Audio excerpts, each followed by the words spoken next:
Over to our solicitor, Mr. Rice.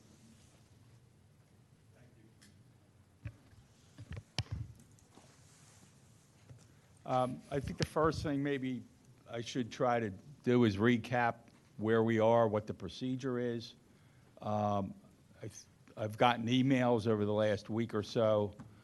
I think some of the parties and some of the residents are still confused about the process.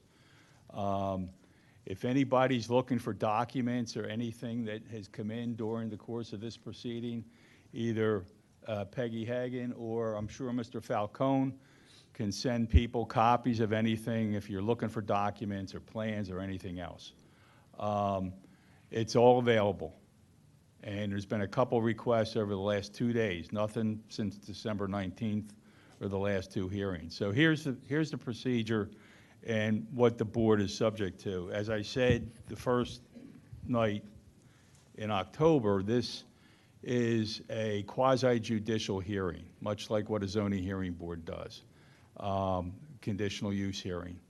And this board acts as judges. They have to listen to the testimony and the evidence that's presented, and we've finished all the presentation of evidence at the last hearing on December 19th. And what the board has to determine is whether or not the applicant has met the requirements for this use in the WBOD zoning district. There's specific criteria in the zoning ordinance that applies to this particular use. They do not have discretion beyond that. This is not a discretionary decision. They have to make a decision based on the facts and the testimony that's been presented. So that's the first step. If they make a discretionary decision based on something else, then what happens in that situation is somebody files an appeal and a judge and media then makes the decision. So my role, and there'll be a written decision of whatever the board decides in this, but my role is to guide the board and to help them in that written decision, but it's got to be based on findings of fact and conclusions of law, not on personal opinion. That's the law in this state under the municipalities planning code. So that's the first step. That's just, does the use meet the criteria in the zoning ordinance? And there's basically two criteria. There's some objective criteria, which is it in the right zoning district? Does it meet the height requirements? Does it meet the yard requirements? Does it meet the parking requirements? Is it permitted use? Does it meet those objective zoning ordinance criteria? Not subdivision land development yet, I'll talk about that, but the objective zoning criteria. That's the first step. The applicant has to prove that. Anyone that's opposing that has to present testimony that it's not in the right zoning district. It's too high. It doesn't meet the parking requirements, et cetera. So they're what I would call sort of the dimensional bulk objective criteria in the zoning ordinance that they have to meet. The second set of criteria is subjective to some extent. Is there some serious health, safety, and welfare type of issue such that this particular application and this proposed use is so extraordinarily harmful it should be denied? Okay? Now everybody has an opinion in this room regarding that, a subjective personal opinion. But you still have to put on testimony showing that. You have to show that the traffic will be so outrageous that beyond what you would normally expect from a residential development like this, or the environmental effects will be so outrageous. It's a tough standard. I know, because I'm involved in a couple of these trying to prove health, safety, and welfare in other municipalities. It's not, but you have to put on testimony. Personal opinion's not enough to meet that standard, the health, safety, and welfare standard.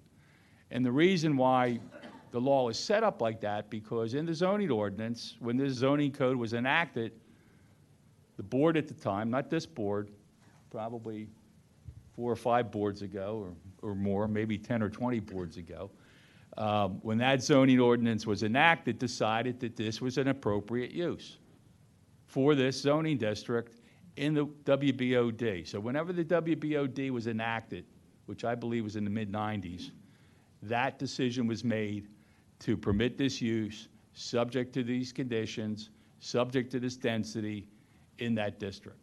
And I think this is the first time anyone's actually proposed a development under these regulations. In fact, I'm sure this is the first time. So the subjective criteria then are those health, safety, and welfare issues. And again, the board, it's not discretionary. There has to be testimony to support those harmful impacts or the things that we've talked about in order to deny a conditional use application. So there's the objective, which are pretty black and white in the code, in the zoning ordinance, and then the subjective, sometimes I say it's in the eye of the beholder.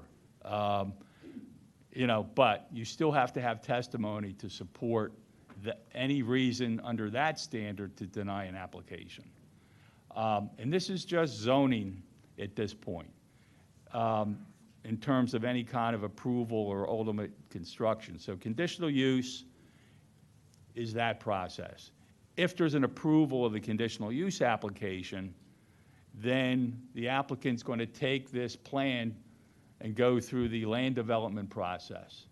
The applicant will go to the Planning Commission, probably multiple times, with traffic, with the green roof, with stormwater management, with water, with sewer, with parking, with sidewalks, with road improvements, with traffic signal issues.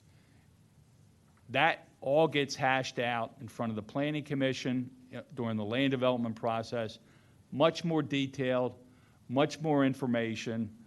They've got to sharpen their pencil and make sure that their plans meet the subdivision, not only the zoning, but the subdivision and land development ordinance requirements. And that takes a while. That'll probably be maybe 9 months to a year to go through that. So the Planning Commission and the Township's consultants, engineers, planners, look at the plan, and they work their way through the process. And then it comes back to this board again. And then the Board of Commissioners makes a decision on a preliminary plan of land development and then a final plan of land development. There's 2 steps in that process.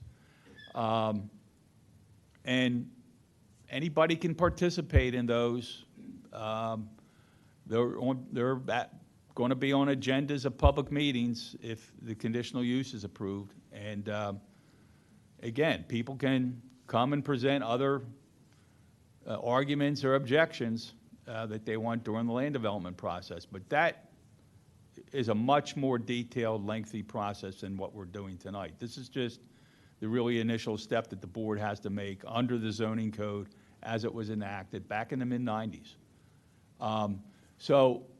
And again, I think it needs to be clear because I've received a lot of email from different residents, and this decision is not discretionary. It's not, I don't like it, I don't like the developer, I don't like the color of the building. None of that's in the zoning code. You have to have a zoning code reason to deny a conditional use application or a special exception in order for that to, for that kind of a decision to be made. So I just want to make sure it's clear. The board's bound by what's in their zoning code, not by personal beliefs, not by anything else. And that's ultimately what their decision has to be based upon. Otherwise, there's more problems. No one wants a judge and media to make a decision on an application like this. It should be made here locally, and then it moves on, like I said, to the next step, which is the land development process. So any questions? I hate to ask this, but is there any questions about that process? John, make sure everybody has to come up. Yeah, you're going to have to come up and to the microphone. Elizabeth Reed Maratea. I live on Francis Avenue.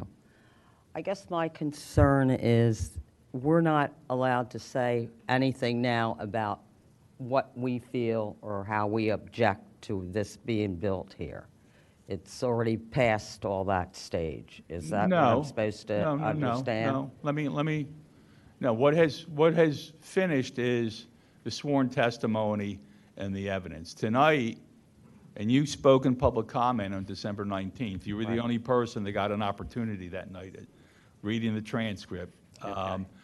That was the start of public comment, and then it was ended, off. and a decision was made to come back tonight for public comment, for anybody that wants to come up and make public comment about this application and what the board should do or not do. What you like about it, what you don't like about it. Tonight's the night for that. It's public comment. Everybody gets 5 minutes.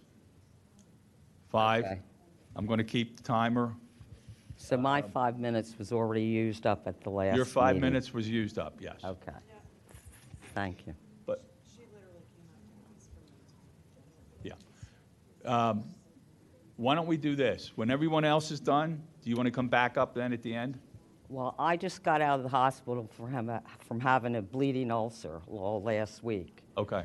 So I was actually trying to get here first, to speak first and leave. Just let her speak for a few minutes. I like to hear her. What's the 5-minute restriction? Where's that law?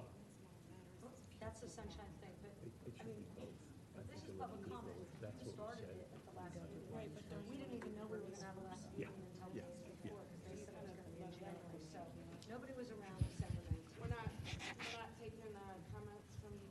The audience? Well, the constituents would like to hear her. Okay, so how we're going to proceed is, we have a list of parties.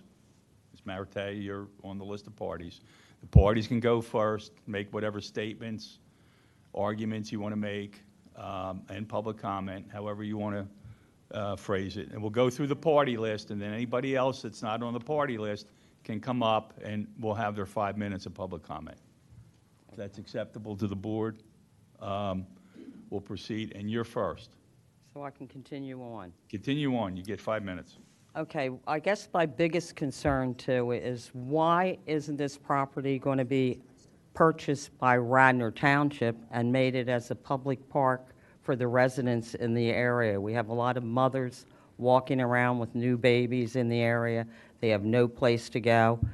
This is a place that would be perfect for them and a use for them, instead of developing it and making it where we have more houses in the area. And of course, I object to the traffic. I have enough traffic coming down on Francis Avenue. Now, they speed like crazy. I've asked for speed bumps, which we are not given because it's dangerous. And if there are any little children out walking, I'm concerned they're going to get run over at some point. And I don't know if anybody else is looking into the future of how many young children are being born in this area now. And that's about all I have to say. I think there should be something else developed there rather than 54 houses. Okay, Thank you.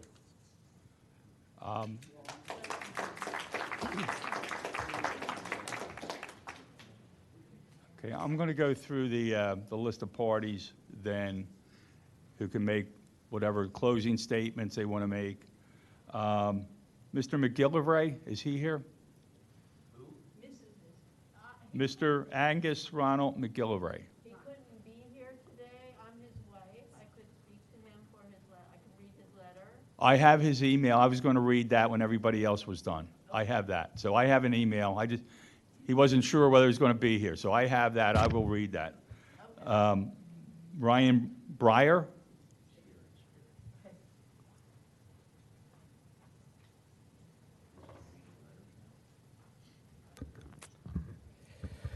My name is Ryan Breyer, and I lived at the corner of West Avenue and Bellevue for 7 years. Before I start, I'm not anti-development. Many of the existing properties the applicant has interest in are ones I frequent with my wife and daughter, and regardless of the outcome of this hearing, I still intend to visit. I wish them continued success. Development is what makes Radnor vibrant and an attractive place to live and visit. That said, I, like many of those who have attended the last few meetings and those in attendance tonight, have concerns about the proposed development of 60 West. Interestingly, everyone who testified has emphasized that they themselves are Radnor residents. I must believe then that if those individuals were in attendance as a party and not as an expert witness, they too would share similar concerns with the current proposal. I ask that these applicants and you board members acknowledge that they and you would have the same concerns if 52 units in a commercial space were being proposed across the street from where you lived. Throughout the testimonies, it was positioned that the proposal could have been a lot more than 52 units. There was specific mention that it could have been 100+ units. While I believe the applicant has genuine interest for the best of Radnor in mind, we shouldn't be naive and acknowledge that this is a business after all, with economic gain at hand for the applicant. So while it's easy to position is at what it could have been, the board shouldn't settle for the fact that it's just or only 52 units. The board must ensure the applicant demonstrates that the proposed 52 units in commercial space would not be a detriment to the community and long-term Radnor taxpayers. I ask you to consider the following based on the testimonies and exhibits. How much does the tax revenue weigh on the decision to approve? While the $1.5 million average per unit seems attractive, recent condo sales in Luella Court and Ironworks would suggest that valuation is optimistic. And worth noting, those two locations do not have that eyesore of the AT&T building in their backyard. While the traffic study would suggest there isn't a significant impact expected, does the board think the study fairly represented all elements of the proposal, specifically the assessment of moving the municipal lot and the impact? Throughout the testimony, there was acknowledgement of the general parking issues in downtown Wayne and that this proposal would increase the use of the lot once moved to West Avenue. Yet the study conveniently chose weekday peak hours to assess the proposed municipal lot's impact on the surrounding streets. Week and weekend nights would likely tell a different story. And regarding the lot, since the township would lease the lot, what happens if AT&T were to either sell the building or change course? The 52 units would be there forever, but if something happens and the municipal lot is no longer available for public use, what happens to the parking situation? What are the other options? The other two conditional use areas in the township are already parking lots. And regarding the traffic on Bellevue, if you haven't already, I insist those on the board take a drive up and down Bellevue. With parking allowed on one side of the street, it's almost impossible for two cars going north and south to pass each other without one pulling to the side to yield. The 425 extra daily trips produced by the combined residential and commercial space would make this street an absolute mess unless it's widened, which the applicant isn't proposing. Then, regardless of widening or not, considering the logistics of the intersection of Bellevue and West Avenue, with cars turning in all directions, plus the addition of the public lot entrance and exit, it results in an unsafe mess. And as a reminder, no pedestrian safety study was done. And how does this fit into the broader traffic and township implications when combined with other proposals in the area? These 52 units, combined with 38 proposed for the Doris Hamilton estate and the 15 St. Honoré homes, would result in 100+ new homes within a mile of each other. And as for the space itself, I'd ask the board to ensure there's ample space for public use and sitting. I'm hard-pressed to think of a time when I walked down that sidewalk and someone wasn't sitting on the benches enjoying the public open space. When asked during testimony, it was clear only 3 of the 6 courtyards would be available for the public, and even then, it couldn't be answered how much of the total courtyard square footage the public could access. In closing, I'd ask the board to please take the concerns and opinions of those who attended the prior meetings and tonight into serious consideration. I say this with all due respect for the board, but over the duration of the last few meetings, the board hinted that there would be other opportunities for their public to express opinion. In fact, if I remember the quote correctly last time, we were going to plow through public opinion in hopes of getting it done in the last meeting before the decision was reversed. I hope I'm wrong, but one could believe hearing those comments that the decision has already been made to approve this application and for the process to move forward. Like I said, I hope I'm wrong and that what you heard tonight and previously by the parties is enough for the board to give pause before approving this application and ask that the applicant to complete additional impact assessments before determining if they've met the requirements. Thank you. Thank you.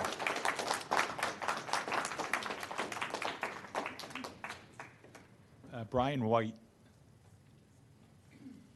Not here. Henry Schramm. Mr. Schramm. Jeff Pearsall.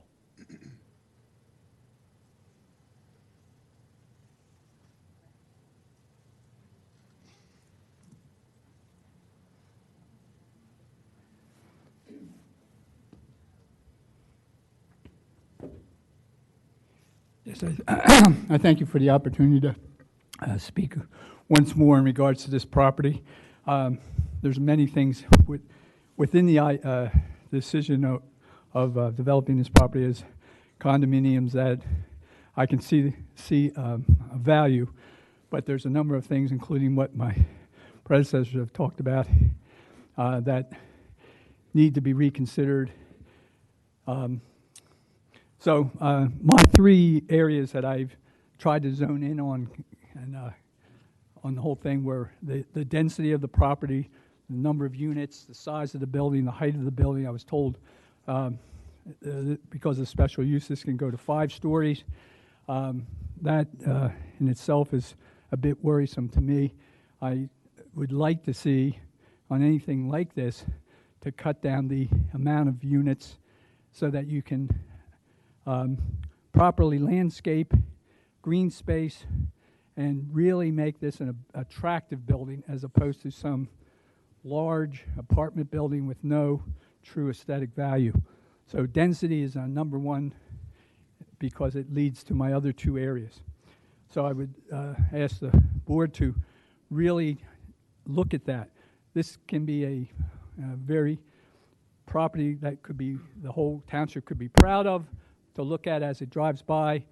There are some nice things about it as it stands, but I believe it's too big, and I believe that reducing the units may add to the value of green space and landscaping, further trees, a park kind of area as people have asked for, so that this is an attractive property, not just a large apartment building as you go down Lancaster Avenue. Aesthetics is important. At last meeting, in that regard, someone talked about the idea of trying to match up the facade or the architecture with what is down by the Dunkin' Donuts and right across from the Wayne Presbyterian Church. I thought the facades all along that development were very well done, and they're in keeping with the architecture of Radnor, of Wayne, with a bit of maybe Victorian touch. That needs to be looked at. As I saw the plan last time, it was more or less a very modernistic brown brick 5-story monolith that stands up there, and I don't think it's attractive at all in that regard. So to re-look at the facade of the building, stone, different kind of stone, some kind of gable roof type of thing to break it up as opposed to a somewhat square, rectangular shaped building. So those are my 3 things: density, the green space, trees. The architect talked about that a little bit the last time. He said he might consider putting in some trees right on the corner of Bellevue and Lancaster to buffer this large building so that it's more aesthetically pleasing to neighbors, to passersby, to people on the streets. So I would ask that those 3 areas be fully considered before this building approval is passed. Thank you.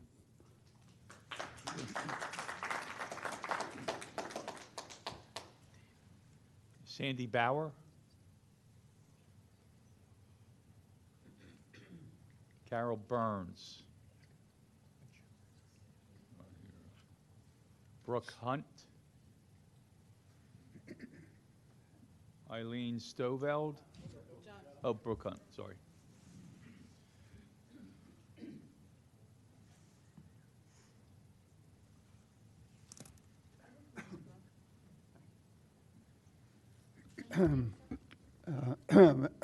Pardon me, Brooke Hunt.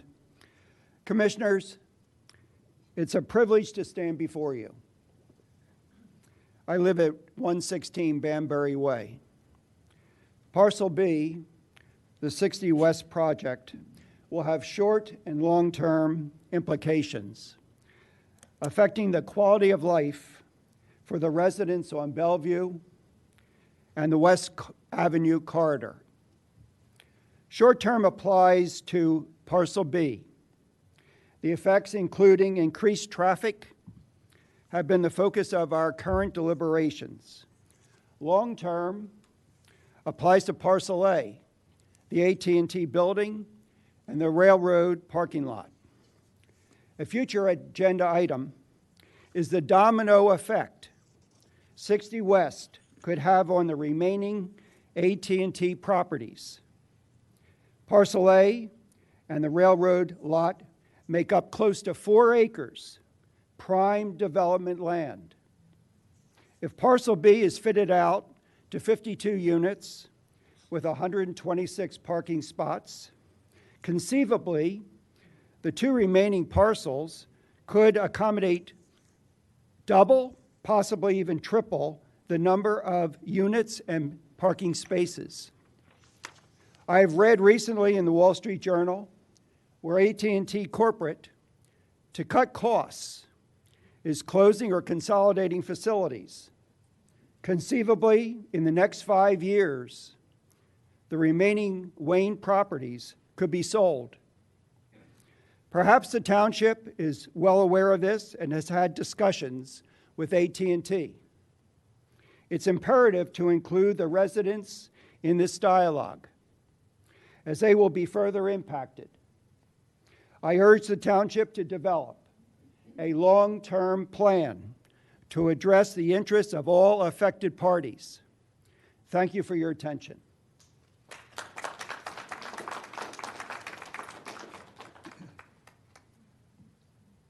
Eileen Stovall.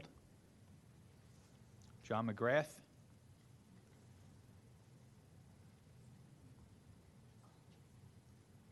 John Aiken.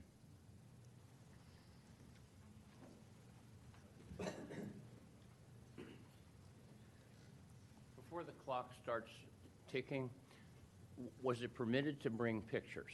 Sure. Can some pictures I have of traffic be shown?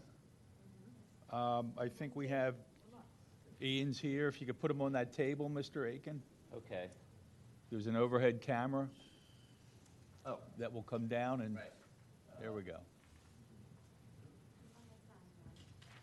Just spread them out on that table, and I gotta go.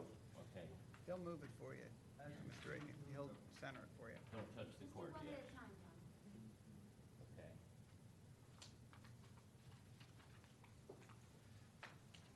These are some photographs I took 2 years ago of traffic congestion on North Wayne Avenue.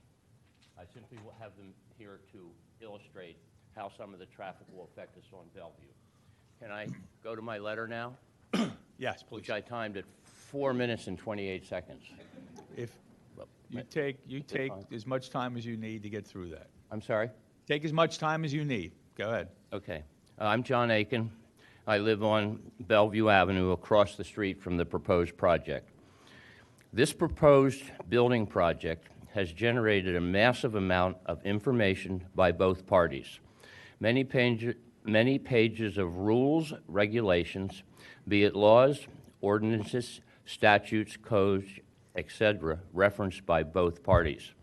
My efforts to absorb and gain some measure of understanding has been a daunting, exhaustive, and time-consuming task, especially during the busiest holiday season of the year and having meetings scheduled with short lead time. In wading through the collective documents, some of which are here, it appears there are a few or more unaddressed and unresolved issues of concern. Some of them, it seems, have sort of been passed over. The questions, concerns, and considerations presented by a fair number of Wayne residents are considerable.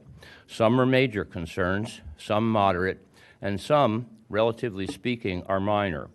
There are so many issues to address, it would seem an informational triage is called for this project. Emergency issues are a major concern. When I learned that the parking garage would be underground with over 100 vehicles and only one entrance and exit, it raised a red flag. At a meeting, I asked the developer's traffic expert what measures or procedures have been put in place in the event of a fire in the underground garage. Fires, perhaps as a result of a lithium-ion battery combusting. What if a fire truck or emergency vehicle is blocked and cannot gain access? The response of the traffic expert was, if I recall, we contacted the fire marshal and have a memo from the fire marshal, seemingly implying no concerns. In reading the memo, which I have here, I don't know if that can be, that's from the fire marshal to the investment group, but it appears to raise more questions than answers.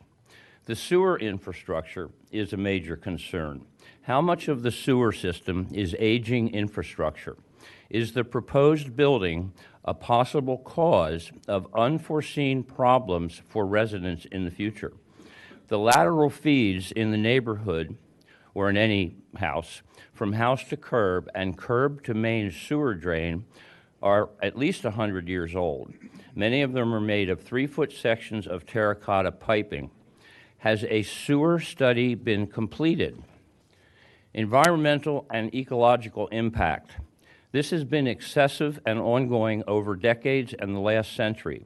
Development has at times been unthoughtful and rampant, generating problems. We have learned a lot in the last half-century or so, and we have made many improvements. There has been a great loss of wild and green spaces, trees, woods, and fields of long unmowed grass for us kids who used to ride our bikes through. I've lived in Radnor for 72 years. I moved here when I was 3 years old. My parents did.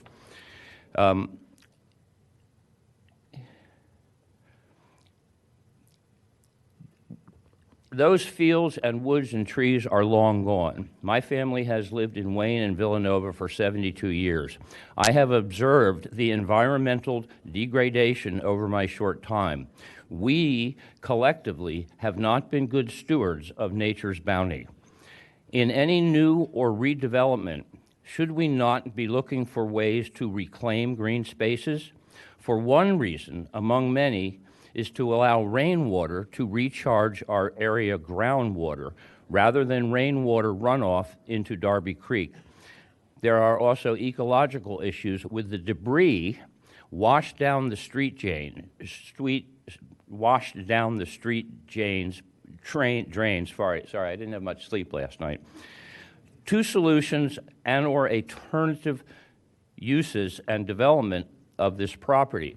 One would be to reduce the condos by 50%, green the other half of the lot, and take out no part of the Bellevue Walk, and put access and egress to Lancaster Avenue for emergency vehicles.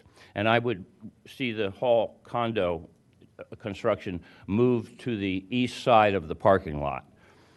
Can the property, and a second possibility is, can the property be turned into a small green park with trees for Radnor residents? This will allow greater percolation of rainwater into the groundwater and somewhat reduce stormwater issues. Traffic infrastructure. South Bellevue Avenue is a very narrow, short block. It was designed for smaller vehicles in an earlier era. Any parked car or truck on Bellevue Avenue prohibits two cars from passing one another, which is close quarters. It's close quarters on there without any parked cars or trucks. Can the road itself support increased traffic and many heavy trucks over the coming years?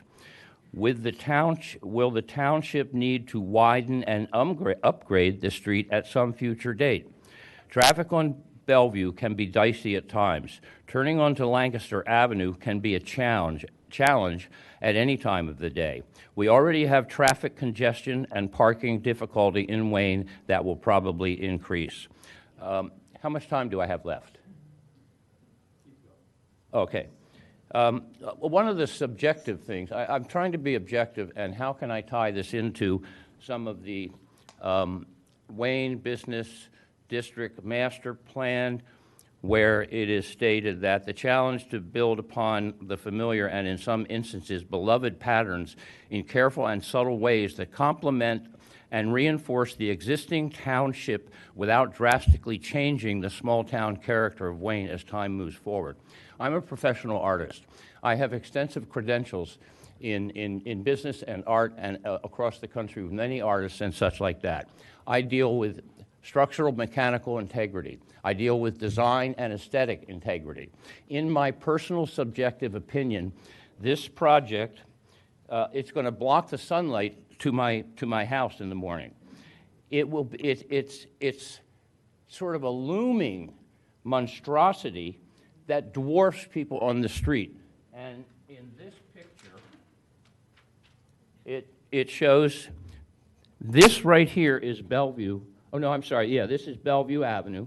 And in this picture, it looks like the street has been widened, which means our residents would lose some land.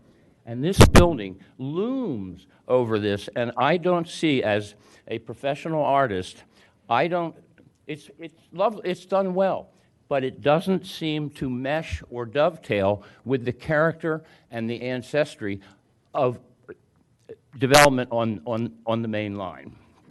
Trying to wrap this up quickly. These photos show traffic on North Wayne Avenue, the 100 block.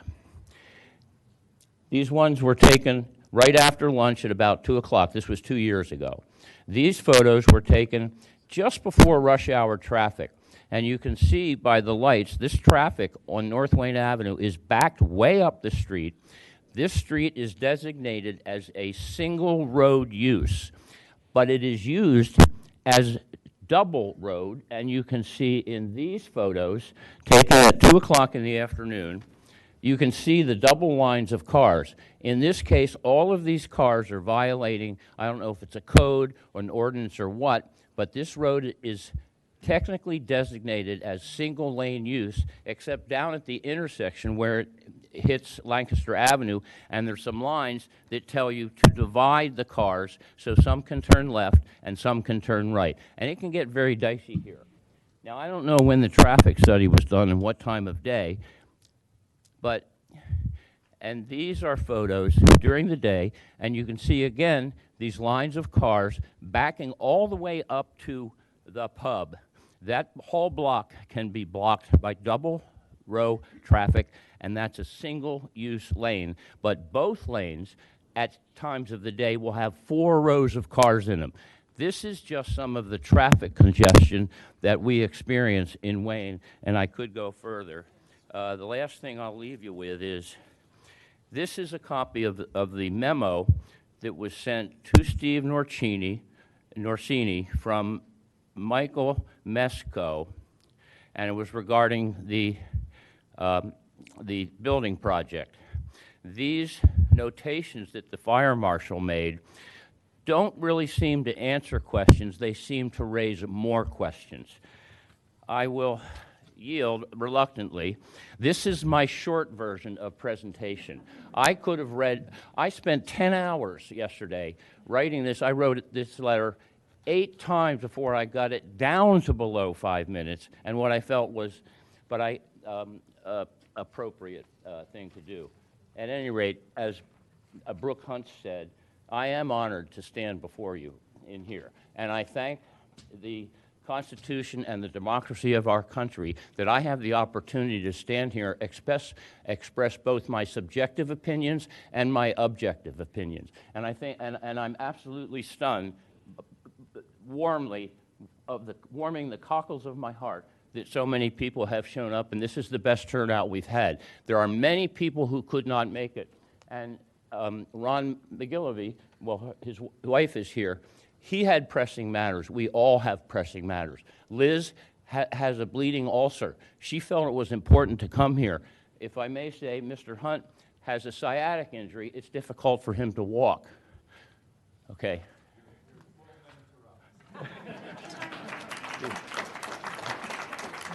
You're an expert opinion. If you're a world-renowned artist, you're an expert opinion, not a subjective.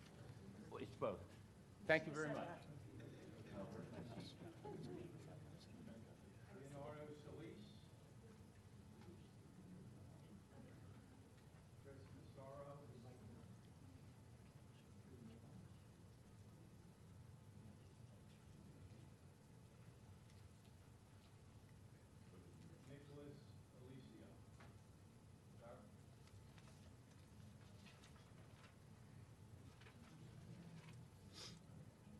Nicholas Alicio, 111 Francis Avenue.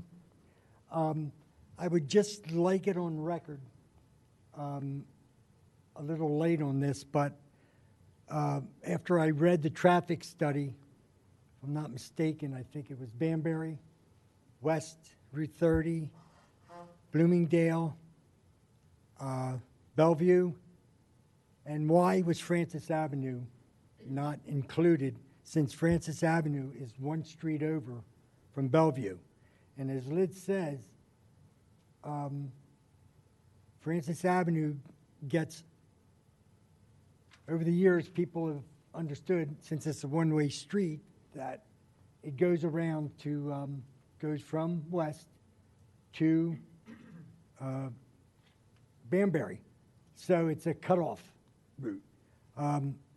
So I like it on record just to say I don't quite understand why Francis Avenue was never done in a traffic study. Thank you.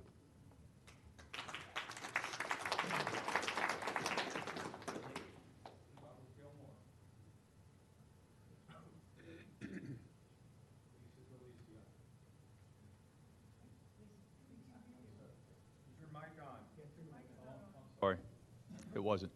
Lisa Delizia. Yeah. Can I defer my time till the end? Yeah, I don't, that's fine. Okay. Leslie Morgan.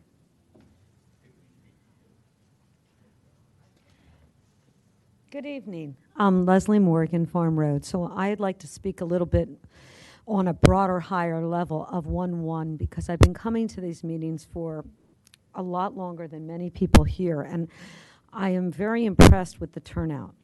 And I'm honored to speak as well, even though we are down to 5 minutes. So I'd like to say that 1-1 is part of Ward 1, which is Mr. Larkin, Commissioner Larkin's I guess, charge, even though I was taken off his email list, and so are other people. And what I'd like to say is that when 1-1, when I started moving in, it was very quiet and residential. And since then, we've been dumped with more residential units, always under these special exceptions and special density modifications, or WBOD. You never see it down in Ward 6. To give you an idea of how many residential units have been added. Is my mic on? In the last, let's say, 5 years, it's over 120. That's twice, actually probably 2.5 times the size of our Drawson 2, okay? Because our Drawson 2 was 80-some units in the beginning, but as I predicted, most people would want larger lots, so many people came in and bought many other lots. So it ended up less than, I think, 60. Or about 60, maybe a little less. So in 4 blocks, we have added in the last 4, or planning to add, more than 120 units, okay? And yet, poor little 1-1. What happens to 1-1? The first thing that happens is that we get the #1 stormwater sewer project canceled after it had been voted in, budgeted, and selected. It required, it actually caused such chaos that the Stormwater Advisory Board of all engineers retired. They stood up en masse and said, we're resigning. So that was in front of the Wawa, and that was like 6 years ago. And that was Mr. Larkin, Commissioner Larkin. He didn't like it. He wanted to go down to the floodplain and give money there. That hasn't happened because I don't think you can change the floodplain, or it hasn't immeasurably improve the situation. So the intersection of Wawa is a failed intersection still during storms. We still have to close it. We still get it. It's failed. So what, I'm sorry, what's your, John Aiken, who is an expert. If he's an international artist or a national artist, he just testified as an expert. His pictures showed that we have West Wayne as a failed intersection, a failed thing. But what I learned in the last Tuesday, Wednesday, and Thursday was that the reason the back parking lot looks so empty and the side parking lot and even some of the front parking lot is because AT&T just went back to work last Tuesday full time. And I interviewed several employees, and I think other people have gone up there now and taken pictures. And what they said is, oh yeah, we just came back on Tuesday. That means a week from today, since COVID. I said, well, what was your schedule before? And she goes, everybody had to come to work only once a week, and it was staggered. So that entire building, the traffic that you studied supposedly, they just came back a week ago. And now they're full-time, and it's required. So I guess I have great question, because I know that every developer would have known that. The second thing that I'd like to point out to the constituency behind me and watching tonight is there is no way that AT&T would not have contacted the Board of Commissioners or your planning area to tell them that this was for sale. There's no way. You're their lessor, they would have contacted you. So I guess from a large picture, what I say is that 1-1 not only has 120 units, and I think the average price was over $1 million of all those that I've talked about, or planned to be over $1.5 million, and that's great ratables, and I get that, okay? And I'm not anti-development, but I am anti-discrimination. And 1-1 has been discriminated against. We don't get improved stormwater. We have failed roads. We have speed bumps on West Avenue in front of the AT&T building. What does that tell you? I believe we have speed bumps on Francis, too. That there's been some traffic issues that you guys, maybe a different board complexion, have voted in speed bumps because there's problems with traffic. So that leads me to believe that we need, why wouldn't we have bought this parcel? Every ward, in fact, 1-2, 2-1, 2-2, 3-1, 3-2. They all got green space investment. John, I know you like to shut me up, but you were nice to John Aiken, so you got to be nice to me. I know you do, okay? But we don't get any investment. And I think it's about time that we get investment in 1-1, since we include most of the town. So we're one of your wealthiest contributors to the income in both the school district and the township, and yet we keep getting things stolen from us. And I don't like that. And I think that I could get 100% signatures, if you wanted me to, by the next meeting, of all 1-1 residents that want this piece bought for a park, an enlargement. Because we're going to be rope-a-doped, you guys, with the parking. Ken Kearns stood here, and I like Kenny, and he knows that, but I have to defend my homeland. And he said, I wouldn't be here if I couldn't give you parking. But what happens when that big parcel is sold? You're going to be put in a corner and then having to pay top dollar for it. We know that we have a parking shortage in Wayne, which is one of the reasons the retail needs it, and especially the restaurant owners, okay? Why would we take parking away? Why would we take investment away? Why wouldn't you give poor little 1-1 something? And I wish Abel was here, because I would tell him he not only he's gotten 2 do-overs in his area. He's gotten the Conestoga Road Preserve that's being redone. It was purchased, now redone, and he got the park redone. So we're very sad in 1-1. You guys don't treat us right. Thank you.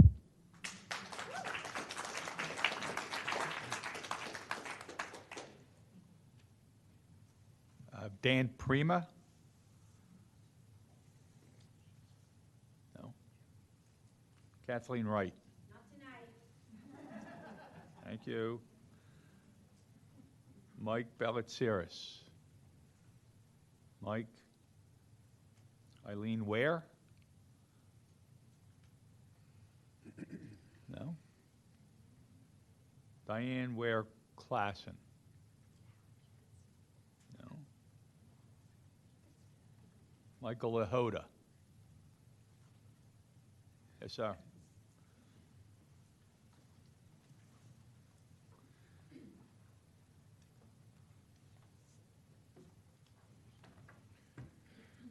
Good evening. Mike Lahota, Doyle Road, so I live 3 blocks from the proposed development. But in continuum, I've lived in Radnor Township for a total of 40 years. 4 different residences, one of which was built in the 1700s, and the other 3 which were over 100 years old. So I understand and I embellish and I embrace the things that have happened in Radnor and the old feel, and that's part of why we all, I think a lot of us live here and like it. But I also understand in this day and age, we need to adapt to things that might be changing. So while some people may say the architecture of this, or we don't really want condos in the downtown, or this, that, I understand from an old school person, yes, but I also understand that we have a lot of vacant retail, the old, I mean, I'll call it the Gap building, but I mean, I was here when it was a Woolworths building, and we used to go to the Sunday stand and get ice cream. So things change, and I feel that we, as a community, need to embrace that change.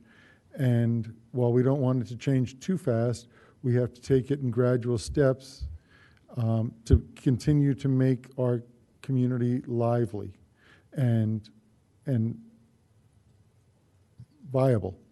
So I think that this is one of those steps where some people may not like certain things about it, but in general, we're bringing 52 families into the downtown area, which is where we have a business district, where we have businesses, restaurants, all those types of things.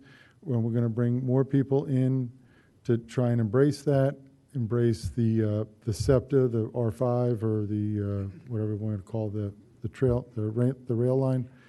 And then when it comes to the parking, well, I mean, the parking is moving, yes, and I think maybe the parking might be a little bit better back by West Ave than where it is.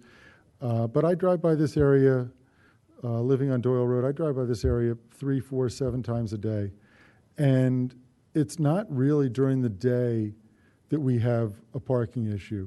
And that's when all of these things come into, it's really at night. It's after 5 o'clock. It's the dinner hour, and whether it's Friday night or Saturday night or even Tuesday, Wednesday, or Thursday. So while we do have a parking issue and that's not going to go away, and moving this parking I don't think is necessarily going to make it worse. I think it might actually make it better.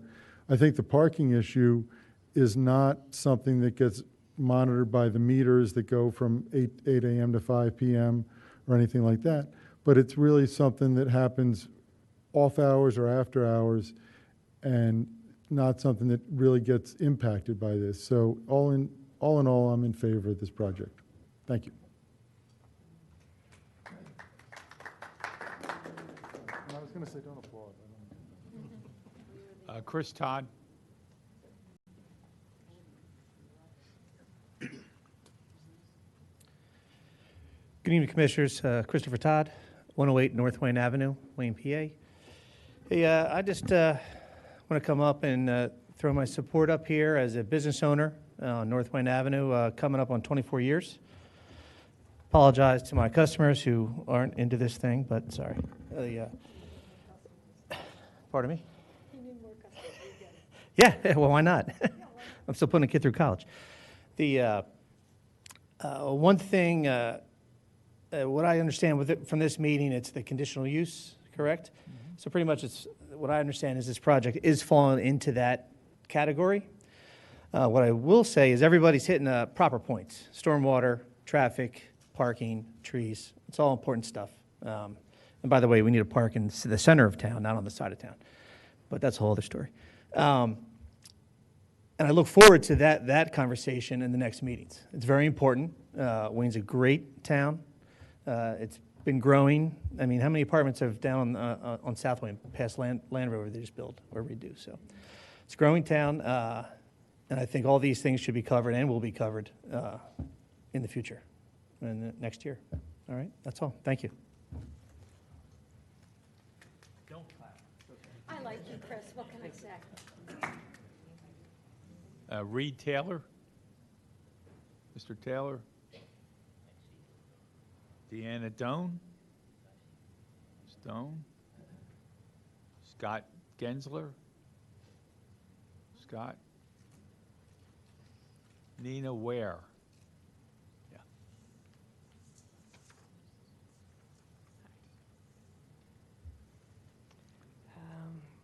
I represent my mother, Eileen Ware, who owns the building at 201 West Lancaster Avenue, where Boyd's is currently a tenant. I will talk about communication, construction, traffic, and architecture. Communication. Ken Kearns stated that he had reached out to the neighbors 3 times and met with them through meetings and a Zoom meeting. He also stated that he had talked with surrounding commercial and business owners. My mother, sister, and I were never received any communication from him or anyone else within the Concordia group. Construction. The construction of the proposed building will create noise, vibration, air pollution, dust and debris, as well as heavy equipment issues, mainly on Bellevue. There are residents and stores that will be directly affected. What will be done specifically about each of these issues for the residents, commercial owners, and their customers? Will we be notified in advance if there's any blasting to be done? Traffic.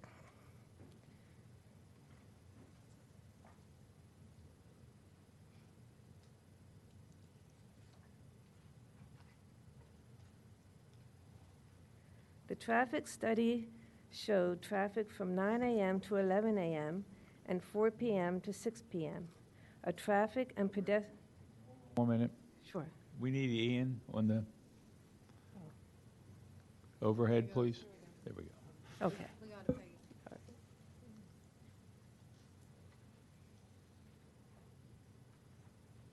Okay. Okay.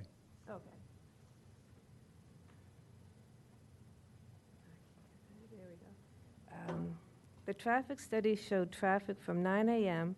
to 11 a.m. and 4 p.m. to 6 p.m. A traffic and pedestrian study from 8 a.m. to 9 p.m. would be more valuable in representing the accurate use of the area. If there was an entrance exit onto Lancaster by the proposed garage, it would ease the number of cars on Bellevue and West Avenue. In this area here, which is this area here, if for some reason the driveway was blocked along the back side or side of the building due to an accident, how will the cars enter and exit the site? With 2 entrances and exits, emergency vehicles will have access to the property from 2 places instead of 1, allowing the responders to access and exit the property more quickly. The width of the proposed entrance exit on Bellevue is 25 feet. Measuring from the curb by the fire hydrant over here, and it's that little circle there, to a line from the corner of the proposed building towards Lancaster, the measurement is 36 feet, hopefully leaving room for the tree on the corner to not be disturbed.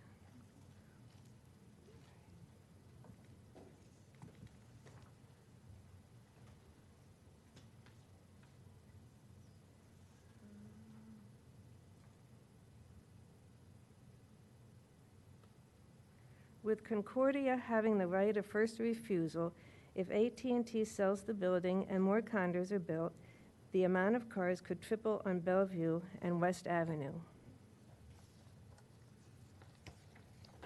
Now, the last one is architecture.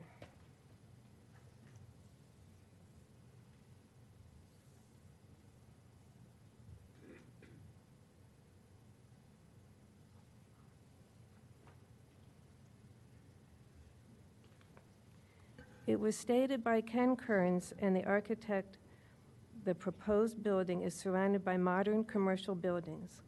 There are commercial buildings in Wayne that are classically designed and not modern. We would rather not see a modern residential building in the heart of Wayne. The proposed building could be a place that is desired by people who want to live here. Our hope is for a design that will stand the test of time, incorporate the character of the area, and represent the uniqueness of Wayne. That's all.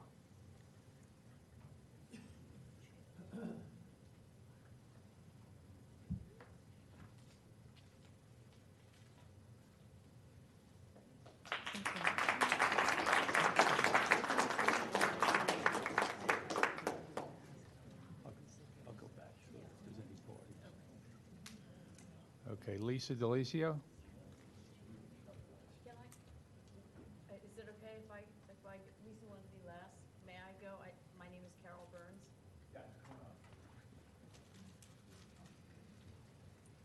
Thank you. Carol Burns, 325 West Avenue. I'll be brief. Living on West Avenue, since I've been here for 20 years, the traffic has really increased. I know there's a traffic study that has been done, but I see the flaws of that traffic study. And that's my biggest concern, having 52 units on Lancaster Avenue. I just think that's going to increase, and I know the other place that's being developed, the Dorrance Estate, you know, that's not related to this, but living on West Avenue between all of that traffic that we're going to get, and then having the 52 units here, it's just too much. I don't oppose having some residential area with some, you know, nicely, nice stores or, you know, commercial underneath. I don't oppose that, but it's just a monstrosity. It's just too big for this area, in my opinion. Thank you very much for your time.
That's the first slide. Oh, so I thought there was an issue with that, sorry. So when that came up on the projectors, that was correct? I don't know. I saw a blank screen, I thought there was an issue with the, There's some writing for you. I need to bring it back up once.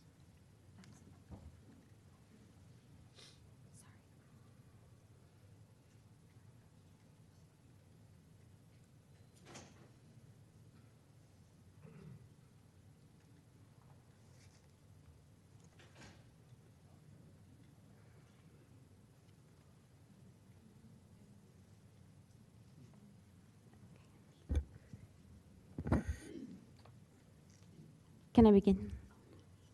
Go ahead. Hi. Lisa Delizia, Delizia. Okay. I'm so nervous right now. Okay. Thanks, Leslie. Okay, so we're going to take a quick journey back in time, 21 years to 2003. Wayne is clearly experiencing growth. Progressive leaders recognize the changing needs of the community, and the WBOD is developed as part of the comprehensive master plan. Now, fast forward just 4 years later, 2007, Wayne is exploding. People want to shop in town, they want to eat in town, they want to live near town. Realtors at that point even coined the phrase walk to Wayne. Some forward-thinking people, yes. I know. The applicant is staring at me and I'm nervous. Is that better? Oh, okay. Is that better? And so some forward-thinking people recognize the need to address new parking issues expressed by the merchants, pedestrian safety, and the importance of protecting the integrity of that unique Wayne aesthetic that we know and love. So it's time to make some updates. One major change becomes crystal clear, and that's that these 3 special use areas, because of the more lenient guidelines, could be the answer to the growing parking problem. So they tweak some of the language with regard to the parking structures, basically so that any cars that are above ground, more than 1 floor I think it is, they have to be architecturally compatible with the buildings around it. Look, basically, I went back and read 175 pages twice of the 2007 meeting, and it's clear that the special use areas were intended to be parking structures, but more on that later. Another major change, special use areas, as it stood, there was no quid pro quo established with regard to these areas. If the township was going to get some sort of benefit out of this, then it was also important to get something else that people not driving could enjoy as well.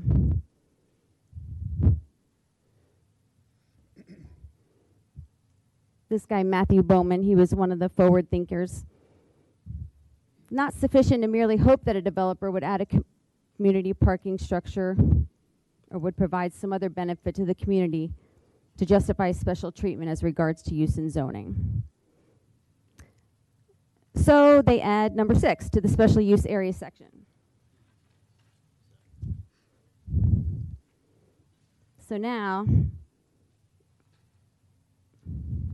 it clearly states that open areas for the public and landscape improvements have to accompany any project. That was a great change. Look, this project is void of any open areas for the public. There's no something for something existing here as the application stands today. There's supposed to be a picture there. Can I pause?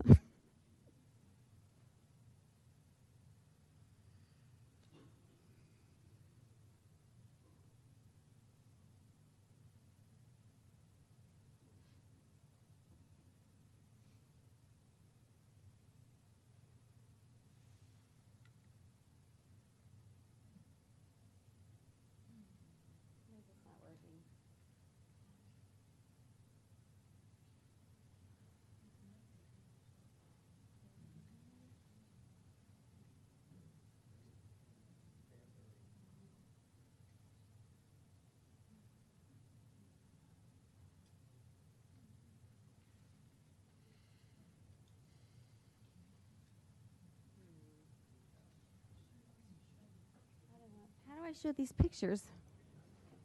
I mean, it should work.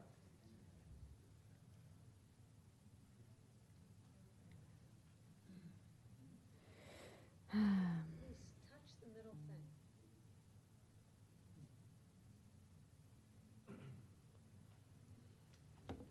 This thing, Leslie? Yeah, just see what happens then. Because it should work.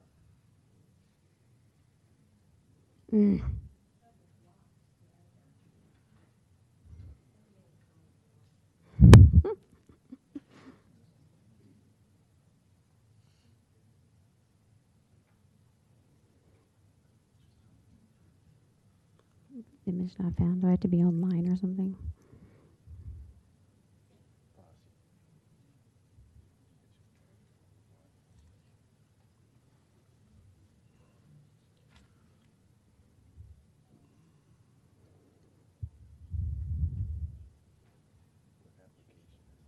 Canva.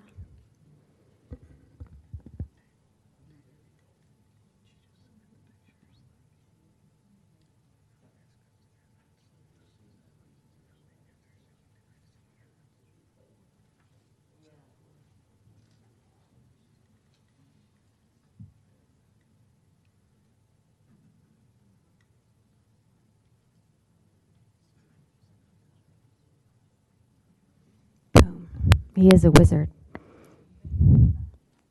Back to quid pro quo. This is what they've designated as the courtyard, the view looking in. All I see really is multi-level retaining walls and basically nothing that I could work with as far as the stroller is concerned. There's no, these plantings on the side here are actually designated as perennial beds. Nothing a dog could romp through. It's just not, it's not intended to be a courtyard. It is more, to me, looks like just a walkway up to some type of entrance. And that doesn't work for me. These are a couple other views of it. Now this looks terrifying to me. This is just the proximity of the lady standing there in relation to Route 30. Again, terrifying. And speaking of terrifying, let's talk about traffic in the area. Something I'm totally passionate about because I've had to raise 2 children and a puppy living on the 300 block of West Avenue. And I really did fear every single day that my kids or my dog were going to be hit by a car. I drove my kids to school every single day because I wouldn't let them take the bus because of how dangerous it was. Now, this traffic study, while lengthy, is full of problems in my opinion.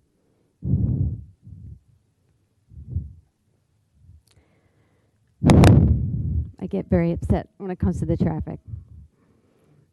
I was alarmed by the limited scope of the initial study, basically only studying 2 intersections, Bellevue and 30 and Bellevue and the driveway.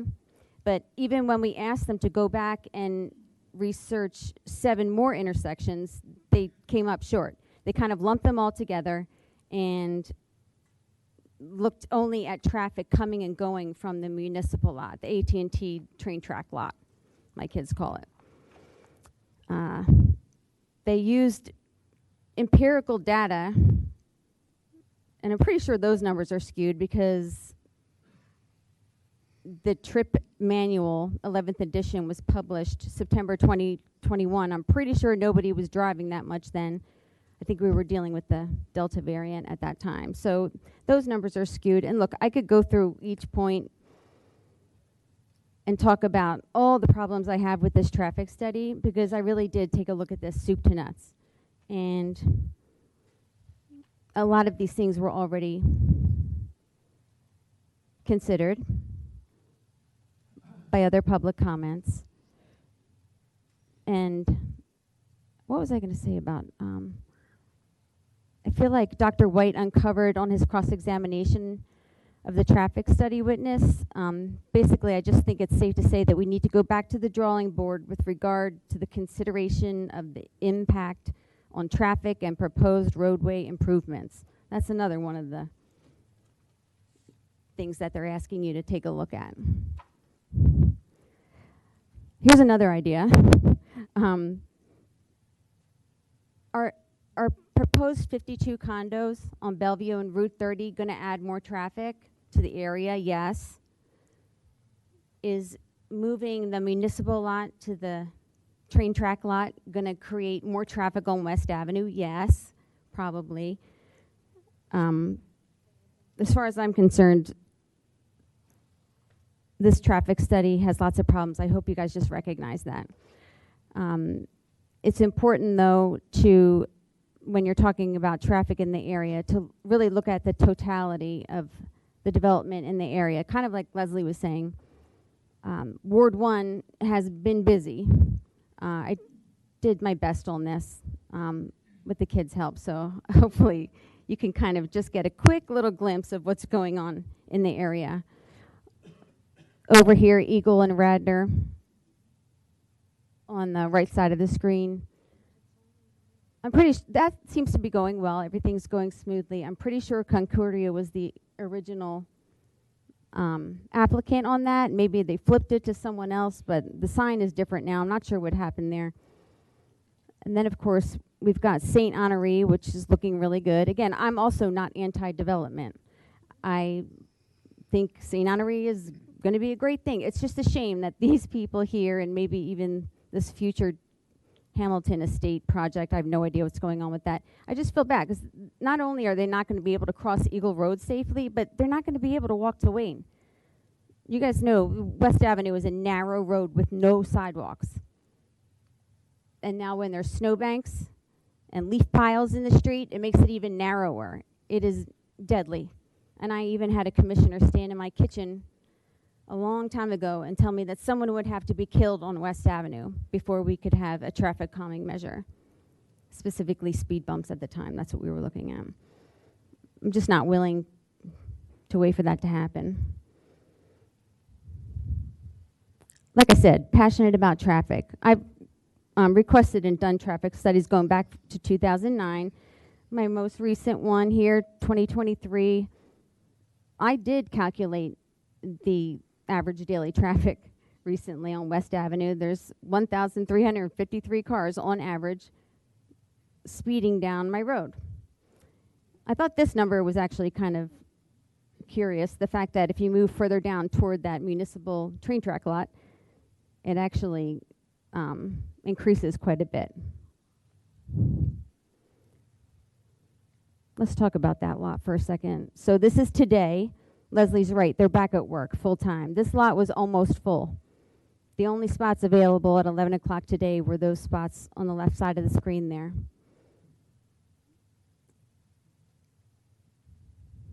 The north side, that was the east side. It's in complete disarray. I mean, it's bad. It's uneven, there's cracks. These, what are these called? Bumper blocks, I think. When you pull in and it stops you from kind of going past where you're supposed to be parking-wise. It's a mess, and it's sketchy. And simply bringing it to code or restriping it is not an answer. But it's not even going to be an issue because, like they were saying before, there is no lease to transfer. The lease that's existing is on the other lot, on Bellevue. And I appreciate the applicant trying to solve what's going to be the township's problem of finding replacement parking, but it's just not going to work. There's no way AT&T is giving up this lot. This is that extremely frightening section to the right that we've talked about before in previous meetings. Obviously, we would have to, this is the view if you're walking back from Christopher's to your home. This is your first glance on the right side of what you'd be looking at if this was a public lot in Wayne. This lot would be nothing I'd be proud of. The crosswalk is terrifying. It's not to code, as we know. Inadequate signage.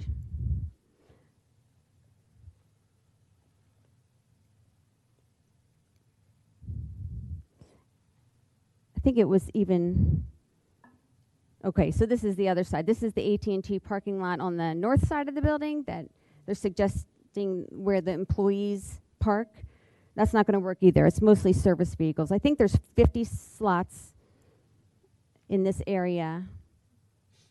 And again, most of them were full. There's nowhere for those employees to go. This is the like kind of dog-eared east side of that parking lot where I think that would be a perfect spot for some green space, but that's just me.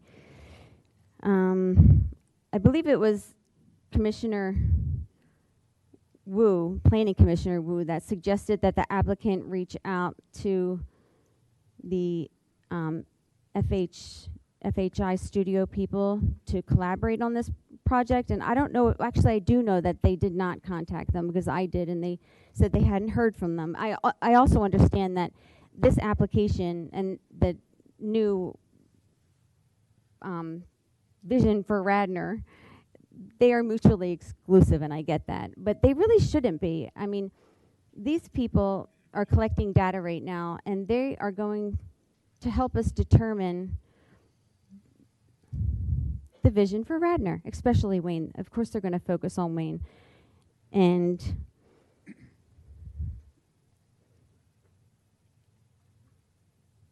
for them to not reach out and kind of explore their options. And I can't not say that it makes more sense to me that they come up with what the best option for the special use areas, and maybe we put it out to bid to the developers. And actually, I stole that idea from this guy, Paul Horning, from Devon Urban Advisors back in 2007. I think that's a great idea, actually, but I digress. In closing, the path to building, growing, and maintaining vibrant small downtown centers is not rocket science. However, it does take intelligent planning, hard work, and the guiding hand of people who truly care about the town. In my opinion, you can't approve this application the way it stands today. Send them back to the drawing board. Let's collaborate more. I don't really understand what the rush is.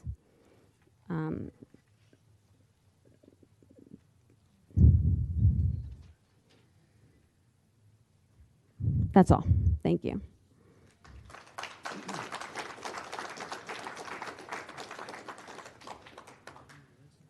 Okay. I'm going to go through the party list again to see if anyone else new has come in that wasn't here earlier, just the parties for now. And then if the board's okay, maybe take a 5-minute break before the rest of the public get the comments. So let me go through the parties to make sure we've completed everyone. Ryan Breyer. Oh, I'm sorry. Ryan Breyer's here. Brian White. Is he here? Henry Schramm. Sandy Bauer. Eileen Stovald. John McGrath. Leonardo Solis. Chris Massaro. Robert Gilmore, Dan Prima, Mike Bellatieris, Eileen Ware, Diane Klassen, Reed Taylor, Deanna Doan, Scott Gensler. So all the parties that are here have had an opportunity. I need to read. Mr. Mc, let me find that. I have it. Oh, do you want to make your comment now, sir? Okay. I have your email. Okay. I had a 3-hour Zoom meeting, but it ended early, so I'm here in person. Okay. As a 30-year resident of Radnor Township, an adjunct property owner at 120 South Bellevue Avenue, and an environmental scientist, I'm deeply invested in the well-being and sustainable development of our area. The matter at hand is of great significance as it has potential to impact our community's character, environment, and overall quality of life. I won't go over the paragraph that describes the proposal, but I will say that there are many concerns. I'll list 8. 1, the proposed 126 parking spaces encourages higher rates of driving, increases congestion and pollution. Cars entering and exiting the property, along with the delivery and service trucks onto Bellevue Avenue, will cause increased traffic and have a negative impact on air quality and public health. This is a particular concern in a neighborhood already overburdened by vehicle emissions from Lancaster Avenue. The negative impact on pedestrian safety, a particular concern on West Avenue, has not been adequately evaluated. The traffic report that was submitted had limited data collected specifically for the study area, in particular Bellevue Avenue. There was no data on lunchtime, evening, or weekend restaurant patron traffic. A report confirming the development will not overly burden sewer services has not been submitted. The proposal will cause a loss of green space with the removal of Bellevue Walk.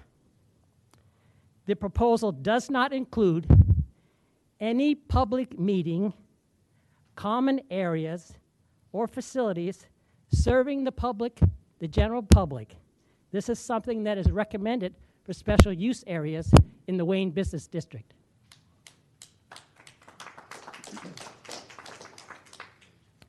The architectural style, mass, height, and scale of the proposed building are not consistent with the architectural design of other residential buildings in Wayne and will have a negative impact on the adjoining neighborhood. There is a historic opportunity with AT&T planning to exit the building and sell the property that warrants a more complete, comprehensive planning and input from residents than has occurred as part of this proposal.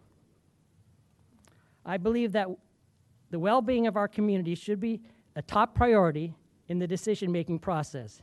And as a concerned resident, I request that Radnor Township government to, one, require a thorough environmental impact assessment with an emphasis on air quality and public health to evaluate the potential consequences from the proposed development.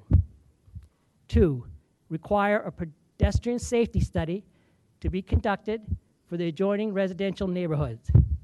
And three, consider alternative uses for the special use area and alternative solutions for the entire AT&T property that represent sound planning practices in the best interest of the township and that are aligned with long-term interests and sustainable development goals for our community.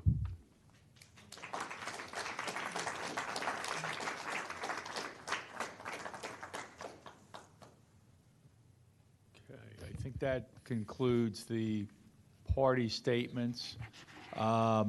Everyone else are non-parties, I believe. There's going to be another public comment. He's about to. We're going to have public comment. Yeah, we're going to have public. Yeah, we're going to take a 5-minute break, and everybody that's not a party can come back, and there'll be 5 minutes of public comment for anyone that wants to speak that hasn't already spoken. So if the board's okay with that, let's take 5 minutes, and we'll come back at, let's say, 8:10 for more public comment.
Could I have everyone's attention, please? We're going to get ready to start with public participation.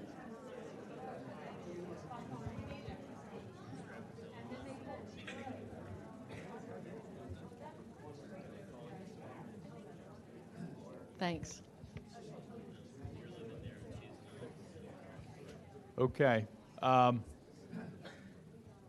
So this is public comment.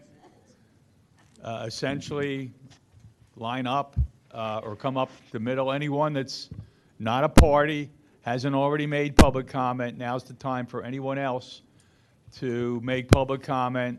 There'll be 5 minutes. I'll give you a little wave when you're getting close to the 5 minutes. You'll have another minute left. Okay, so we need names and addresses before you give the public comment. Okay, thank you. You ready? Yep. Okay. Annie Congdon, and I'm at 121 Runnymede Avenue. Yeah, we got to get that. Annie Congdon, 121 Runnymede Avenue. Okay. I'm not going to reiterate everything everyone else said. I think that they did a very nice job. I do feel like one thing that no one's really bringing up, and I feel it particularly where I live on Runnymede, because, and that is one of the issues, is the sewer issue. To even attempt to put a building, to pass plans on a building when you have not considered that in this town with the issue that we have with the water and the sewer system is unconscionable as far as I'm concerned. On my street, we have sewer tops, plates, whatever, that blow up. Water's coming out. It's going everywhere. They put the new parking structure, or not structure, but the new parking lot in on South Wayne, which is right at the corner of my street. And it took quite a while for them to do that. They did all that sewer development underneath it. But while it has helped, it's not, it alleviates it in a longer term.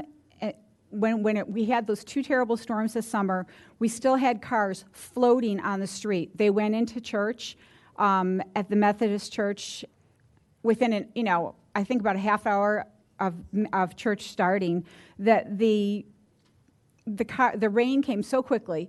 The cars were literally floating. People were walking up on the higher grass to try to get into their cars. One person got in there. I don't know why he did it. And he just sat there, and he had to sit there and wait until it went down, which was probably like about an hour and a half later that it finally went down. But it did damage to several cars.